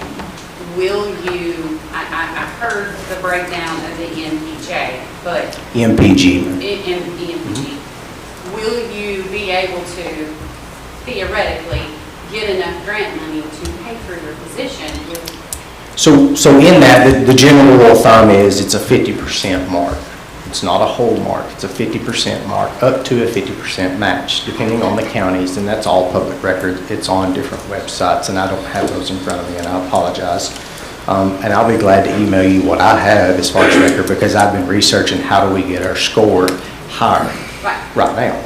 And have found out that I've maxed out on the training that TEMA requires. I've done everything that they've asked me to do. It's the things that I cannot control. One, being a full-time position. You even get points for having an assistant director, but there's no sense to have a full-time assistant director if we don't have a full-time director. So, and that score, the higher your score, the bigger your increase could become. Matt, I think I understood your question, maybe I didn't. If your salary is going to be $70,000, will you be able to find $70,000 in grants that we're not currently getting to essentially offset your salary that would pay for yourself? We've lost 70,000 this year alone, but to answer your question on the MPG, yes, I think our score will come up and that'll let us pursue that. Okay, and then you said 500 to 650 calls, is that just one fire department? Yes, ma'am. As a general and a consensus in the county, we run over 3,000 calls a year as far as the fire service, and all that is based off completely 100% volunteer with no compensation, none whatsoever. So do you have the statistics on what you personally have ran as the assist or the part-time EMA director from 2022 to 2023 to 2024 and currently? I can probably pull that, yeah. But you don't have those, okay. I don't have them on me right now, no, ma'am. Okay, and then there was a clarification. I've heard 15,000 come from them, and I also heard it come from your mouth, but the current budget says that the 2023-2024 paid for the part-time personnel was $17,531. 24-25 says $22,003. Can we get some clarification on the pay? Sure, yeah, so we had a part-time EMA assistant director that was in there as well, that was combined in that part-time line. So it was a part-time director and a part-time assistant director. That part-time assistant director resigned and that position hasn't been filled. Okay, so it would be going from the 15 to the 68 from part-time. Thank you. Thank you. Yes, ma'am. Thank you, Matt. Yes, sir. Thank you, Matt. Thanks. So speaking of EMA, as Commissioner Hutchings, even Executive Robinson at the very beginning, and then the handout that Director Markham gave us, it's not included in any of those. In the $1.42 that's in front of us, he is not full-time, nor is the additional $50,000 that was discussed in the $1.57 in that. Yeah. I mean, I'm for him being full-time. The consensus I felt like from the other meetings is the budget wouldn't pass with him in it. Yeah, and I'm for it. It's unfortunate, I mean, there's only 5 other commissioners here tonight, which is also not enough feedback. But I understand, I mean, I agree. I'm for him. I understand what you're. If the 4 of us pass something and it don't pass, and we're back in the same. And here we are again with a handful of commissioners here and not here. Okay. Go ahead, yeah. I know on here, on Chad's and the other budgets, the Parks and Rec full-time, it says it doesn't make a difference. Is that because of a grant that you're thinking you're gonna get, or a grant you've secured, or? You go ahead. Yep. That's based on the that's based on the 2 pennies that go into Parks and Recreation. So 2 pennies get set aside for Parks and Recreation, so if the money that we set aside for salaries isn't used for salaries, it gets moved down into other supplies and materials or whatever. So that category stays the same. Okay, so that's why it stays the same. Yeah. Also, and this isn't directed at anybody, but you guys, listen. Some of you come in here and you have an attitude of can do, will do, whatever. And some of you come in here and have the piss is poor attitude there is. And people have commented about it to me, not just listen. And then you ask for help. You ask for help. And some of us gave thoughts, wrote down thoughts, slid thoughts through, and they got shot down, or they got, somebody got hurt because you weren't included. And I'm not saying anything I'm just saying, you ask for help, we offer help, and then we get told we're stupid or something. So how do you think that makes, and I guess that's why we're the only ones that are here. So, I mean, I know you guys are the budget committee. And what you send comes to us, and it goes for a vote. And I understand 2 of you are dead set, and I understand why you're dead set. And I'm not against these guys. One of them's my neighbor, one of them's several of them are my friends. But there's just this huge difference between what Denny Wayne says and what Chad says and what Derek says and what, there is just so much of a disconnect. And I don't know how to get the connect together to make it make sense and make it work. So that's my say. Thank you.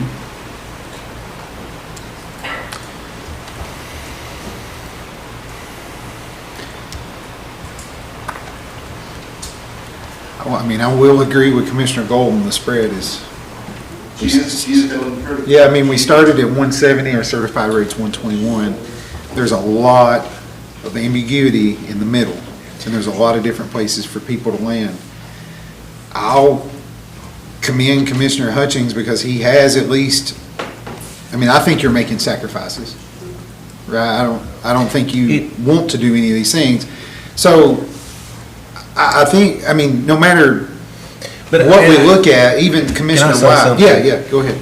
So, at least the last 2 meetings before the $1.57 got voted on, you said with them in this right there, what do you think? What do you think? What do you think? And most of them, we didn't get feedback from them. We didn't get feedback from a lot of the commissioners. They said nothing. So we had to try something. And we tried it and it didn't work. So now we know what won't work. So now we got to figure out what will. And we can't do it. It can't pass with us. We have to have 8 votes. And we have to have more feedback from you guys to get there. I'm for passing a budget I'm for sending something out of budget that will pass full court. Now, whether I vote for it in full court, maybe I will, maybe I won't. But I'm for sending something out that will pass. Whether I like it or not, or whether I think it's right or not, I will vote for something that will pass full court. I would recommend, Derek, that, I'm not saying that that's the wrong approach, but I think trying to put something together just for the sake of something passing is not the best approach either. I think what we should do is we should work toward what's the best thing for everybody. And I know that we're right back to where the hard part is, right? Sometimes the hard part, the hard thing and the right thing most of the time are the same thing. The easy thing is like for us that are not on the budget committee, we've got the easiest job in the room. All we've got to do is sit up there and say yes or no. I mean, that's it. You know, yes or no. You guys have got, and those, if we have commissioners that haven't served on the budget committee, I challenge you to do so. Because there'll be some open seats. They will be open seats next year, I promise. it's not Yes, sir, I'll be you, the first one I vote for, Mr. Brewington. You got my vote, my recommendation. It's not a pleasant experience. And I understand where you're coming from, that we do have to have 8 votes, and we do have to pass a budget.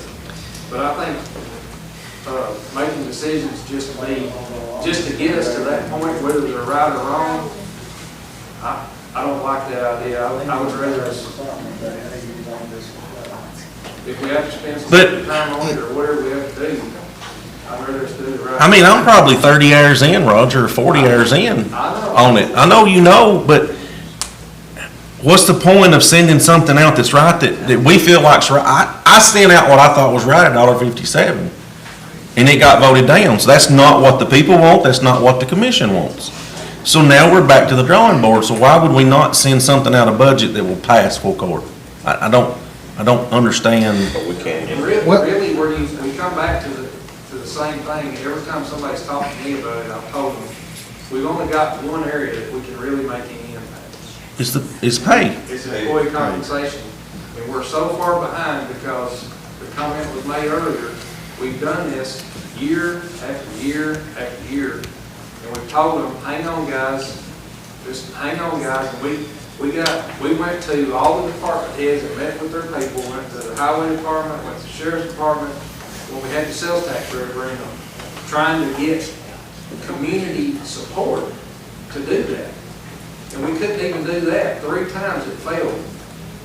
We couldn't get the community to vote on a tax increase that we were already paying. We're already going to Walmart paying $9.75. We're already paying it.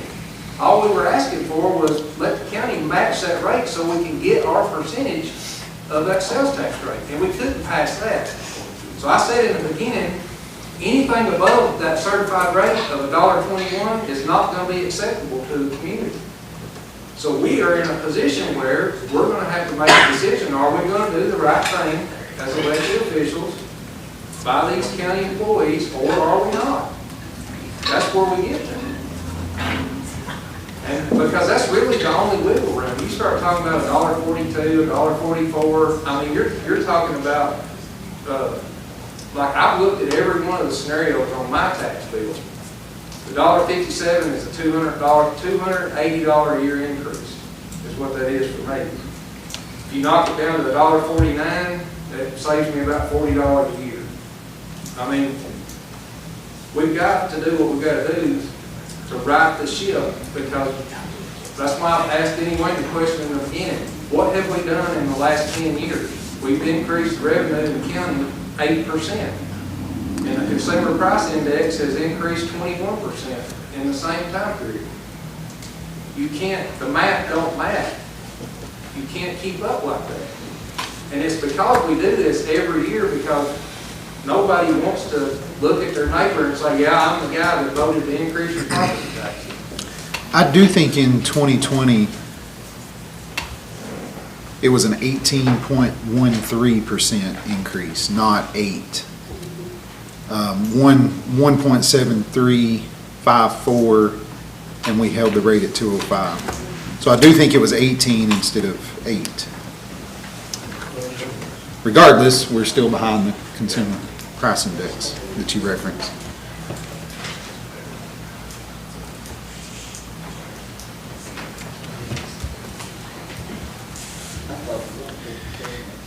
So when I guess I said all that to say the tough position that you guys are in, and when Derek made that motion to send it, I sat up there and said, pick one and send it. Pick one and send it, because you guys are trying to send something to us. You know, we've got the easy part. We either say yes or no. And I challenge all of us to think about. Somebody said think about the future. Think about the future. I mean, it sucks right now today, but we get in a spot because we do this every year, and nobody wants to do it. Nobody wants to do the hard thing. I got a quick, I know that you guys are still commission problems, but I got just one thing. What are you guys, I know we're looking at the future, what are we gonna do next year? Because we're gonna kick this same thing, are we gonna, or we gonna by choice wait 5 years and try to raise it 27%? Or we're gonna next year raise it 2%? I mean, everybody in here realizes that we gotta raise taxes. Wages have to go up. We gotta raise them. I don't care, man, you can shake your head, but as prices go up, we have to raise taxes. We're gonna have some income. But you can't kick the ball down the road for 5 years and wait till that 5th year when our assessments went up 100% and then raise our taxes 27%. And I hope that everybody gets mad at the tax assessor instead of us. If you've done it every year, it'd be a little. It's a good theory. I like that. A little easier to stop. Let's do the major decision on the pay scale. I mean, I don't think we can move forward for Chad to run us numbers or to bring any options to the other commissioners until we have decided on a pay scale. So can we start input from us, and then I think that's just a major, because it's included in one. Commissioner Hutchings left it with some amendments. I think Chad could probably clean that up, email that out to us, and we could look at it. But I don't that's a waste of Chad's time if that's not what we want to do. And then Executive Robinson also mentioned a dollar increase as opposed to a percentage. So if you cut the pay scale, that's also an option.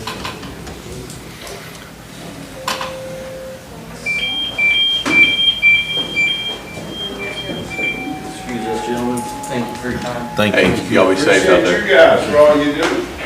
Thank you. Any thoughts there? I mean, I hate to go back, but it's the same. We need input from them. If they like the tier, then we'll work off of it. If they don't like the tier, then we won't. I'm open for both options. I'm all about the tier. I'm for the tier. I think it is. I'll reissue the same offer I made at the beginning. I don't care. It's legal for me to have these conversations with y'all one-on-one. I don't care to do that and come back and report to you what I feel like the consensus is. You very well could have more luck getting more commissioners to open up, one-on-one in a conversation. My only fear there is we leave here with just so much unresolved. I hate to leave tonight so open-ended. I do too. So, I mean, if we have a time frame where you think you could do that quickly enough that Chad can get the info and we have another special call meeting. And I want to ask you a question. Why would the commissioners talk to you one-on-one in private, but not talk in front of the public? They don't have to confront the public. In front of the public. Is exactly why. Yeah, I mean. That's what we're paid to do, is to be here and do this, and that's why we're paid to do it. I can't say I disagree. I'm not arguing your point. Maybe you can, but we're deep. We're deep in this, and we. So TK, what are you, I'm in the $1.57. I understand that. Yeah, okay. That wasn't the question. Are you on the pay scale, or are you on? Pay scale, Okay, yes. thank you. Yes. I apologize. I thought the 157 was already dead. Did you not start somewhere else? You know, if you go back with 157, it's gonna be voted down again. We're not going back with 157. Okay. That's off the table, by far. It's off the table. That's where he's at. He's just saying that's where he's at. I think we need to just recess this right here for next time and let the public talk. Maybe they give y'all some input what y'all need to do. Just my first If thing. the only way, I think the only way we should entertain a recess is if we're gonna do Executive Robinson's suggestion. I don't know if that's the right word. Yeah, I don't know. Can we not take a poll of who's for a tier system and who's not? And can we not, can we not ask that? Can we not ask that from? the Yeah, we can. I just keep in mind, did Roger leave? So we have 4. There's only 8 of us here now. There's only another 4 in the crowd. But yeah, I think that would be, you guys, any feedback would be, I'm not, I'm more in line with, I think we need probably some professional help coming up with this. It's kind of getting rushed from this salary schedule deal. I like Chad's targeted, increases. And I actually responded to Chad's email on the budget and voted that I can largely support it, so that's where I'm at. anybody else? I've been voting on all the meetings I've been to. Yeah, you have, thank you. Well, I mean, it's pretty much been the same ones. Yeah, I know. I know. And I hate that. I hate it. Nobody has, said to me, hey, I don't want to come to the meeting because of this or because of that. But I am not at $1.57. I will make that very clear right now. As far as the pay scale or the dollar amount, I'd like to see it both ways, but I mean, see it on paper both ways is what I'm saying.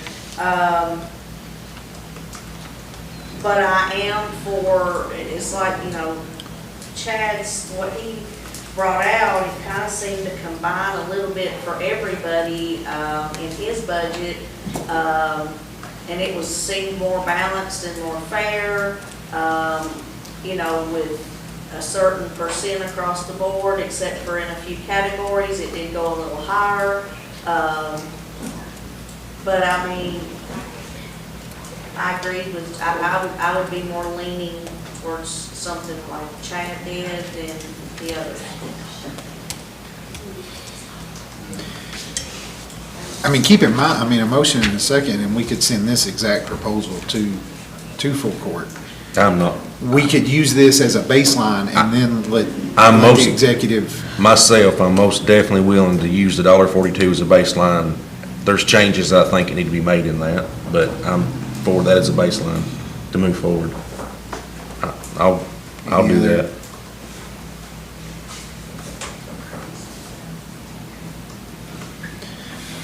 Well, Mr. Executive, I mean, you volunteer, I mean, I don't know that, is this, well, to say you're gonna put together a proposal and say, use this proposal, I don't. Well, no, I understand what you're saying. I don't care, you know, to have those conversations.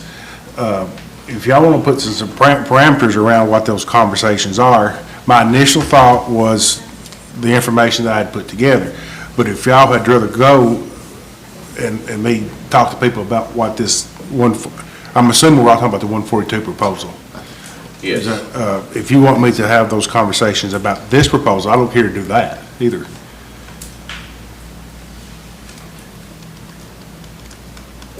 Derek, you said that you would definitely make some changes in that, such as? Well, I mentioned them in mine. I want the sheriff's department taken care of. I'm not trying to not take care of them, but if he's 4, 5, 6 deputies short, like he said, if we can remove the 2 new deputies and get him fully staffed with proper pay, I think we're moving in the right direction. The executive assistant has to go. I don't think anybody's going to vote for that.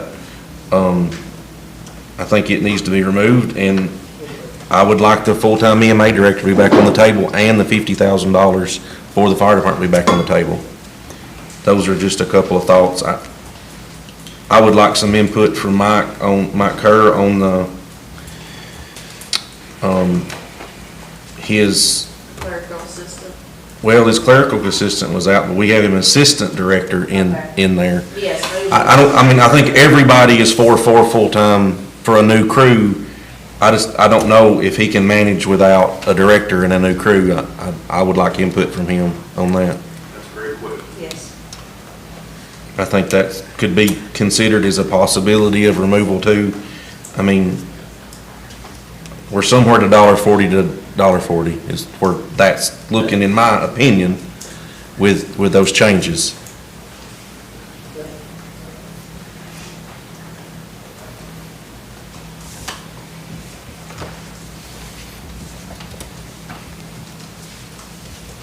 I think we're still looking at a deficit though with this budget.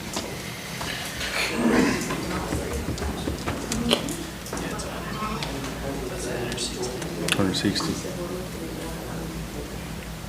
How much was it? 160. That's a. You said we're at $1.38 to the minimum. Does this $1.42 get us where we need to be? With your $1.38, you're saying $1.38 will just pay the bills. Yeah, and I would, since you've asked the question, I was going to ask Chad, I included a lot of our increases in our insurance, medical supplies, parts and stuff that had a pretty good increase coming. I don't know, I didn't know if you included that. I included the stuff that we're going to, like the coroner, stuff that we're going to have to pay, and there's no way to really know to budget for that. And I assumed, probably you could say the worst, I mean, worst case scenario. But when those expenses come, we got to pay them. There's no choice. So I included that and covered that in my $1.38. Will everything go wrong that can go wrong? Hopefully not. And that will give us about probably 2 cents, probably wiggle room. But no, it doesn't help us with the fire departments or anything like what you're. That's what I'm thinking. We're still not getting nothing done on this $1.42. It doesn't look like we're making that. I think it needs to be a little higher.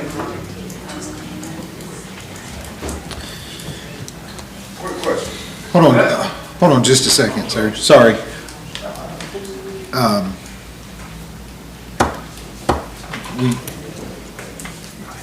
So another possibility, like when you call, we talk, I wouldn't mind hearing, like, if that $1,000 is roughly 2 pennies, like you mentioned, instead of a percentage, it'd be $1,000 on their salary, you know, which in my mind is 50 cents an hour.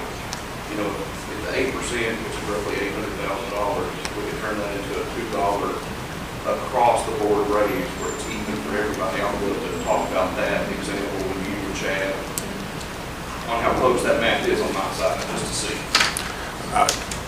Shooting from the hip, it looks pretty close. Yeah, I mean, to say an investment of, you know, well over $4,000 per employee in our county, that's amazing. Is it what's warranted? No, but I think that's very fair. An across the board dollar figure instead of across the board percentage. If it ends up, the committee wants me to poll them, I'll include that if y'all want to.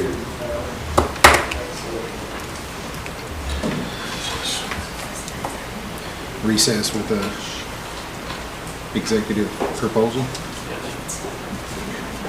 Derek, are you? I'm good. I mean, we gotta move, we gotta make movement. But when are we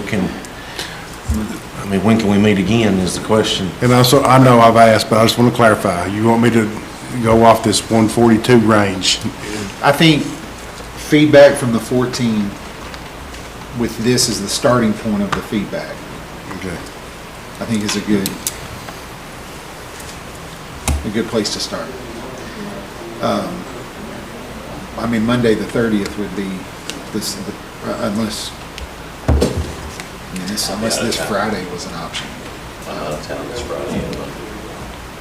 30 is not good for me. You guys, What's the day? What's the first? First is you guys on can do it. Tuesday. First is planning commission, I believe. Is that correct, Chad? 5, yes. That should last an hour. Will you be gone on the first? I'm at work, yeah. Sorry. Well, let's just go through the gamut, second, third. I'm free the evening of the second. You're free on the 2nd? On the evening, yeah. On the evening? Yeah, the evening. I can do the 2nd. I can do the 2nd. That's a Wednesday. Oh, no, Wednesday's the 3rd. No, I'm in September. July 2nd. July 2nd. Wednesday, July the 2nd. Yes, I still can do that, now that I'm in the right. 5:30. 5:30. We could. 5:30. So that's next Wednesday at 5:30. Chad, is that okay? Yes. You sure? TK? Does that give you time to do your Okay. poll? Yep. Yeah, that's 8 days. Is that okay? Yep. Okay, to the public, after we do public comment, this committee is going to recess until Wednesday, July the 2nd at 5:30. Before we recess, we will entertain public comment. I'd reiterate a couple things. It's a 3-minute limit relevant to the budget committee, and please be respectful if you can. So when you come up, state your name, what district or address will associate you with your commissioner. Come on up. Test 1, 2, 1, 2. All right, just a couple quick things. I was curious, I didn't. You give me a name. Oh, I'm sorry, Joe Davis out on Old Kentucky Road out there by the beautiful landfill. Y'all got, boy, y'all building something out there. But anyway, I forgot what I was gonna say now. That $5 that goes on the electric bill for the solid waste, is there any way we could tag on an extra 5?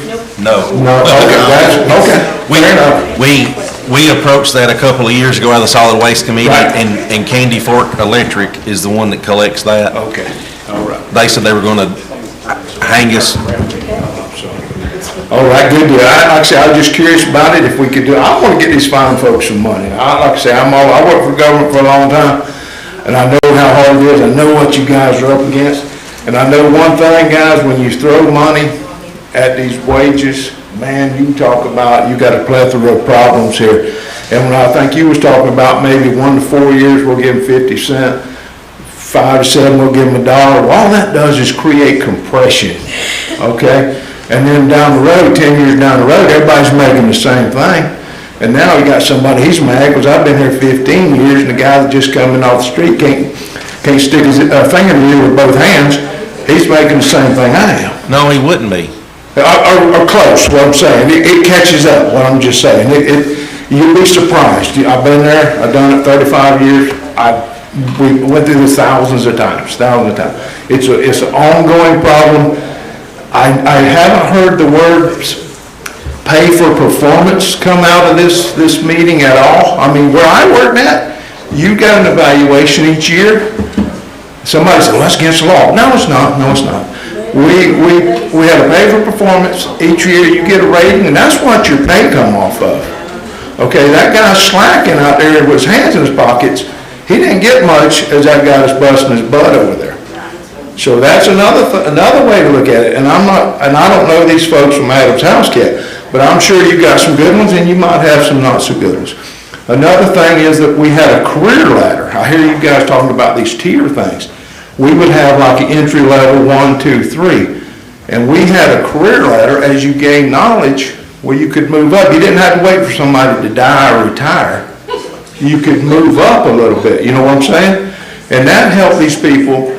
It was a benefit to the county as well. All you guys and the residents of the county, it was a benefit all the way around. Cost a few dollars. Another thing we got to be careful not to get trapped in is this longevity. Oh, I'm going to give them $50 a year. Well, that don't do nothing. We got to do the math or figure it out, equate it to a dime, 20, 30 cents an hour, whatever. So it goes on. So it's a longevity raise, not just a little spending money, a little walking around money. You've been here, I've been here 20 years to give me $1,000. That's gone when the time you get taxes out of it, and I've got 700 and all this and that. And I don't know what about how our benefit package here is. Do you guys provide health insurance and whatnot? Do they have to pay for that? Is that free for the? But maybe that's something we could maybe give it, because a lot, I bet if you ask a lot of these people, money is probably not going to be the major driver that they came to work for White County. There's going to be a lot of other determining factors. Maybe we got to tap into that. Maybe their time off or their benefits. Another thing is a revolving door. Right. I got 1 minute left. Kyle, got 1 minute. Are you sure? I think so. Are you sure, Mr. Davis? I think so. But anyway, the revolving door, we got to be careful not to just throw a bunch of money, because when we do this, Putnam County's going to do the same thing. Okay? And we're going to steal people from Spencer. They're going to come work here until they can get a job at Putnam. It's just a revolving door. But anyway, just think them things. These guys are great. I appreciate them. And I've been there and I worked hard, and it ain't about the money, but we gotta appreciate them. I went ahead and deducted for your time at the next meeting. Thank you, sir.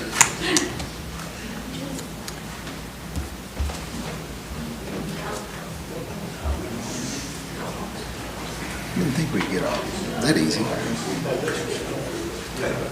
Bob Taylor, Brookmead Drive.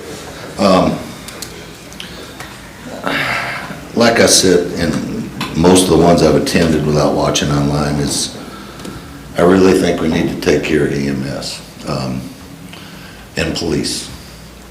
I think the raises you're trying to give the county employees, I understand. You're trying to get them up. They make good money. Good jobs around here are Averett, Tennessee Tech. They pay nearly half of what you guys are paying wages. I know for a fact. My wife retired from Tech last 2 months ago. To give them what would be a 28% raise with what you wanted to do this year, and 28% raise in 4 years is insane. You're giving them a longevity bonus, you're adding on a tier scale, and you want to give them up to 28%. I think that's just too much. They've gotten a 3% and 5% the previous 2 years. How about either, if you're going to do away with a tier scale, I really like your 8% increase across the board, that looks great, fantastic. But do away with the tier scale if you're gonna go that route, because you're worried about another committee coming in here and changing this after you. They're not gonna change a set pay scale. I think if you give the employees this 8%, that's a monster raise without giving them a tier, without giving them a longevity. That's a big, big raise. Considering they've already gotten 13% in the last 3 years, that's a lot. I know you're trying to get them up to scale, but we must give our EMS guys and our police the money they need to quit losing them. We have to quit losing them. We're just gonna keep on losing them if we don't. And what I asked Chad to look into last time I was here was, what would it cost us to just give a simple raise to the employees and a big raise to police and EMS? Because that has to be done to keep these guys in the county. I know for a fact we're losing them.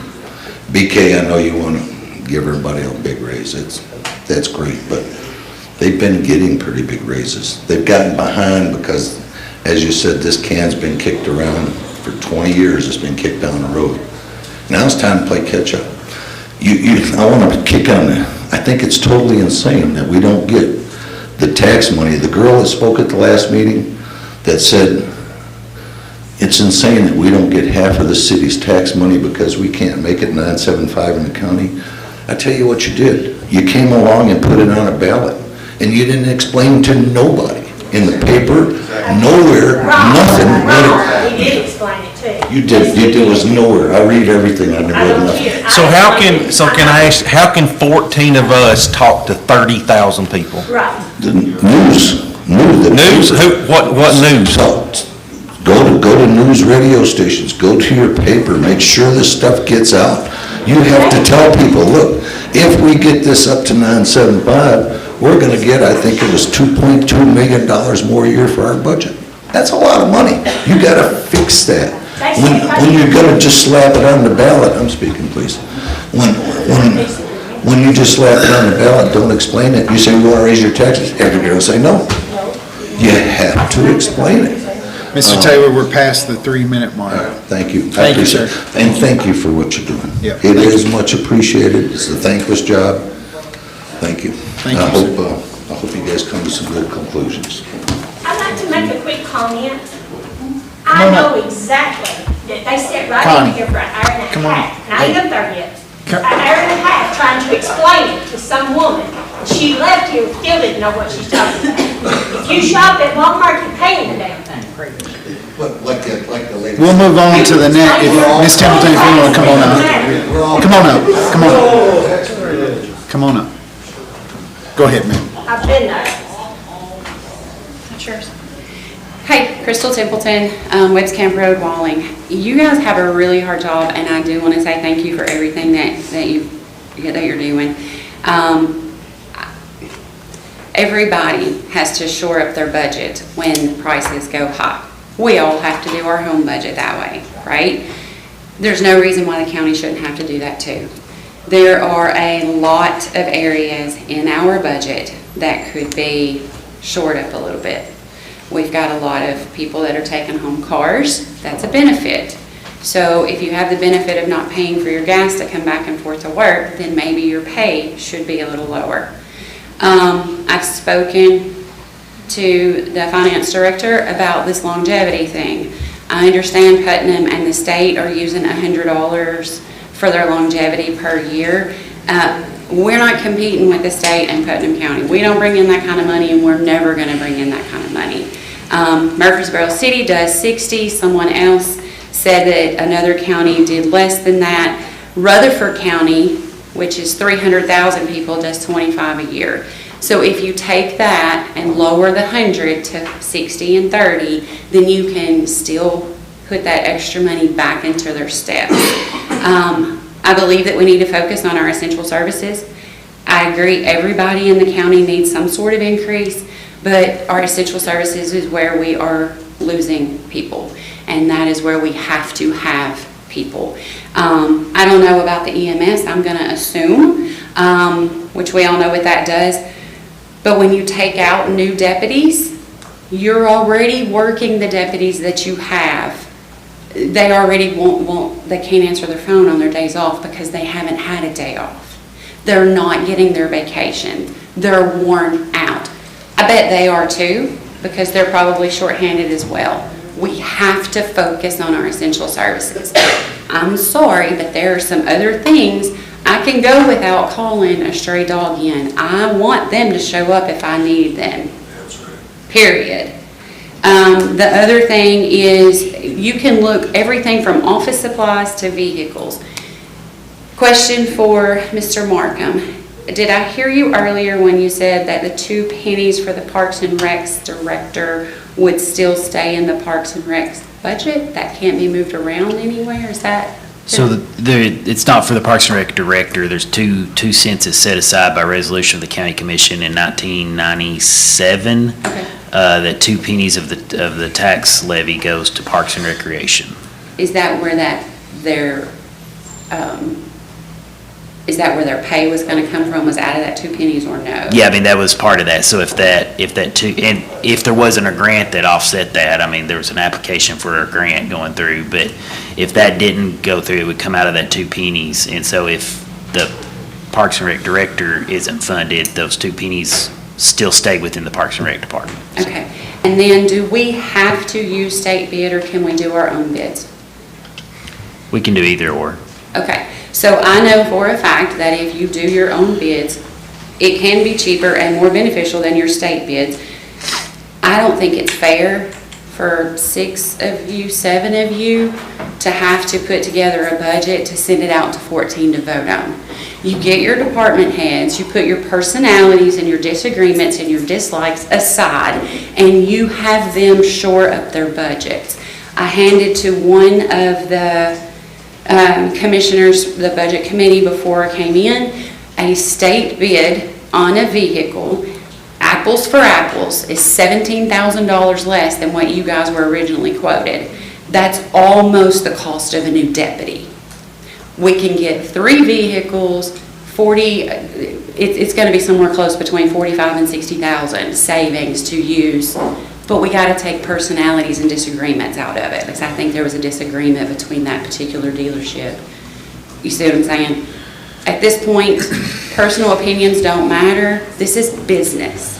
The last thing, We're well past the 3-minute mark. The last thing that I'm going to say is, I don't think that anybody is wanting a tax increase. You guys were elected to be stewards of our money, but just remember, You can come on.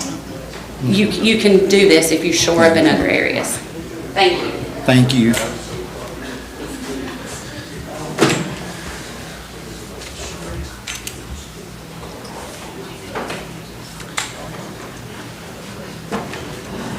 My name is Joanne Green, and I live in White County on Lester Flat Road. I also agree that this massive pay increase is absolutely ludicrous. The longevity pay. Now, I've worked all my life. I've worked since I was 11 years old. I washed cars, I sold magazines, I did errands for people. So I have worked a very long time. And I put myself through college. I've got 3 degrees. Now, I've worked at a lot of places, and we never, ever got a longevity pay. If you're there to work, then you're there to work, and you get paid for it. Now, I was at a place for 10 years. You know what they gave us? Well, actually, it started at 5, 7, and 10. You got a certificate, and your fellow employees in your department chipped in, and you got a card for a restaurant. You did not get paid $1,000, $500, or whatever. Just because you're there doing your job, and you must like it, and you're there for a long time, well, good for you. If people here don't think that their pay is enough, you know what we were always told? Go get a second job or go find another one. Why are we catering to people that if they're not happy, go? If you're getting enough money for your job, and obviously you need it, And if it's not enough, either you're not budgeting, or you just don't want. But anyway, I had a question about this landfill money. I had two different things that, for the first payment, $2,700,000. Now, which one was correct? There was an upfront payment at closure for $2 million. And you got There that is, check? yes, and there was, about half of that was spent on debt that we had at the landfill, and the other Okay. half was spent on new Roll-off. roll-off trucks. Okay. So the that- $700,000 that you're referring to is what we'll refer to as a host fee, and that is when Waste Management begins taking trash from other counties, they will pay us based on tonnage. I Okay, believe is it's that included in the budget? $2.50, $1.50 per It's ton. Is that all included in the budget? That's though? not included Why? because We don't they- have it yet. They do not have a permit at that sale to operate, so those funds are not guaranteed to us until they get the proper permits through TDEC. Okay, but you That- have the, what I'm trying to say is, so you have the money that, because you've got the 2 million, right? No, So- we don't have it. It's already been spent. There was a, Okay, now, The he explained the 2 million's already been spent. We had debt at the landfill that we had to pay off. Okay, that and we paid off. And we purchased 2 trucks. 2 roll-offs. Mhm. And you had no money left? There was no money left out of that $2 million? no, Chad, Denny Wayne, you guys help me out. I think $950,000 that we had to pay off, and then a roll-off truck is $400,000. They may have been a couple hundred. Maybe a Okay, couple hundred. This just doesn't seem like it's adding up. I mean, you've already got paid. You're gonna be getting paid as soon as they get their little certificates or whatever. But that's not included in the budget, which could eliminate all this worry about deputies and the EMS. We don't know when we're gonna get the funds. They have to be permitted and then they start taking trash, and then we get a Gotta dollar. build it Then first. they gotta build it, then we get $1.50 a ton when they start bringing it in. You can't spend money that you don't have, and we don't have it, and we don't know when we're gonna get it. And Ms. Greeno, like earlier in this meeting, I asked the same question you asked. So it's a good question, and pretty much what Commissioner Hutchings said is what I was told earlier.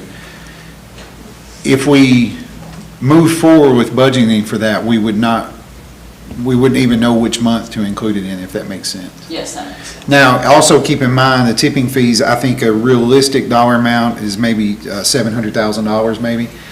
Our penny value is just over 97,000, so that's only 7.5 pennies. It wouldn't alleviate all of the issues that we've looked at tonight, if that makes sense. Yes, it makes sense. Yeah. But it would help. It would help, absolutely. Like the longevity, that would help if you're throwing some of Yeah. that back into the budget and not, I'm sorry, spending it like drunken sailors, as my father would say.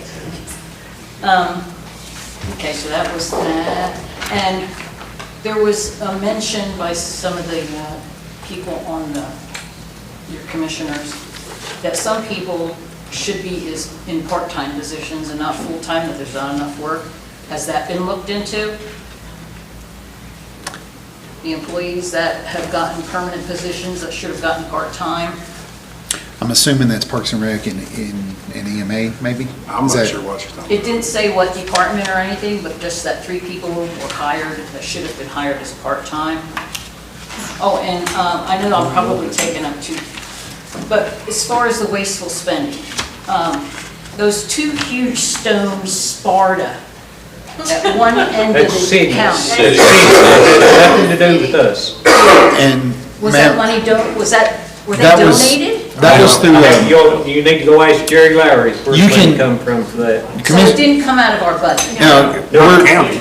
Not the counties. Not the counties. Commissioner Austin is right, that was a city venture. However, I do know that a Rotary Gateway grant was responsible for those. I'm a member of the Rotary Club, so I don't think the Sparta contributions to those projects were very significant. Okay, because I'm telling you, when I saw those going up, I go, oh, Yeah. there goes my money. Maybe Well, I'll burn Ms. it Green, in the pile. we're past the 3-minute mark. Okay, oh, and the But other thank- one was, in the summertime, you guys had dump trucks lined up, there were 7 of them, to pick the trees out of the river down here on the bridge? It's state. Yeah, I think that was. Is that a state thing? Yes. So you didn't pay for the dump trucks or anything, just, excellent, okay, Thank you, ma'am. thank you. And who did you say that I needed to talk to about the assessment? The assessment. Property assessment. Yeah, we do have past the our window. assessor. Yeah, Junior Jones is our assessor of property. There was a window on, if you're looking at an adjustment, or are you just looking for general information? No, I'm looking at the fact that the government is going to come in here and they're going to be arresting people. They've already arrested them in Nashville because they what's the word? Assessed their property, okay? Mine went to 185,000 from 36. My neighbor has 3 acres more than me, and his taxes went up 100, mine's going up 400.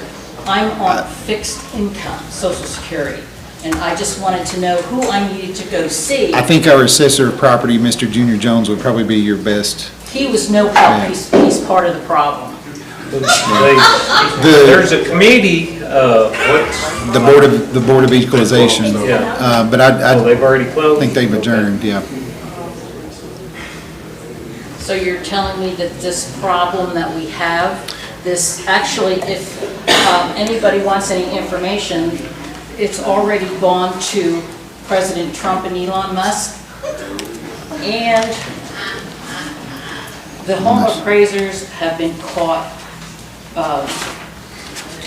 bilking people by illegally raising. I guess then your next step will be talk to CTAS or the the comptroller's office. Then if you think there's illegal stuff going on, then I guess you would talk to the comptroller. Comptroller? Yeah, state The comptroller. state one, or do State we have comptroller. one? State. State comptroller? Yeah. Thank you, ma'am.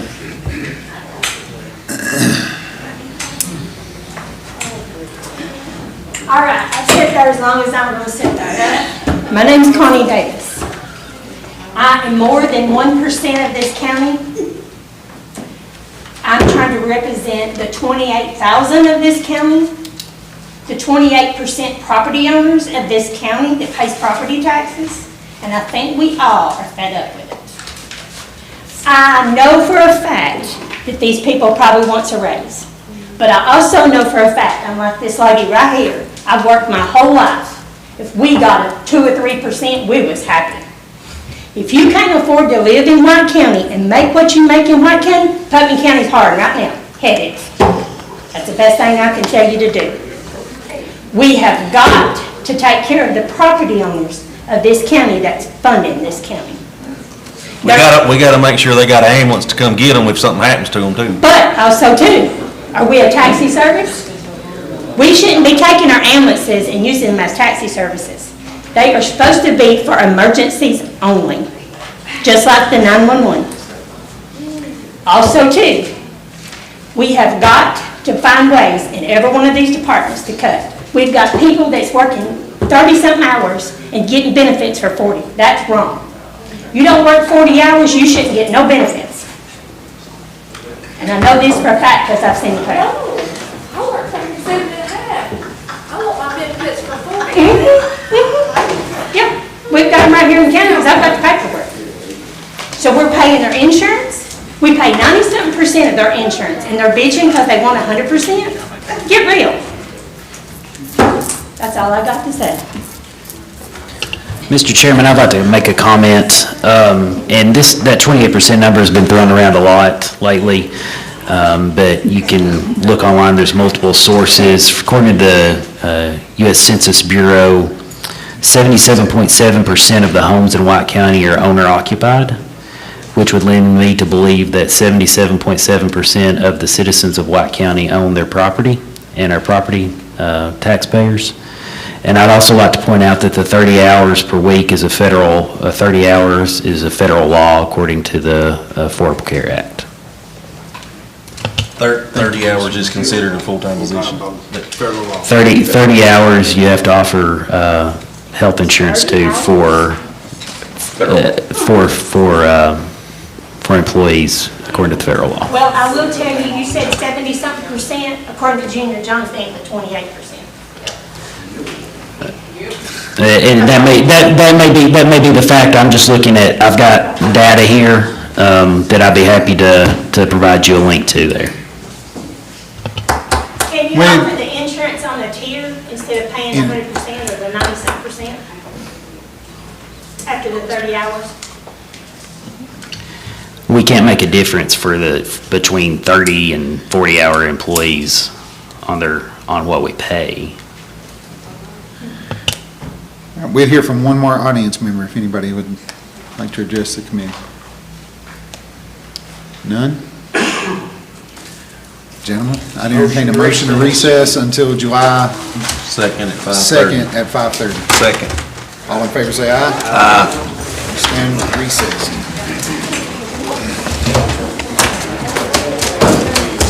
I have some questions. Can I see your sheet?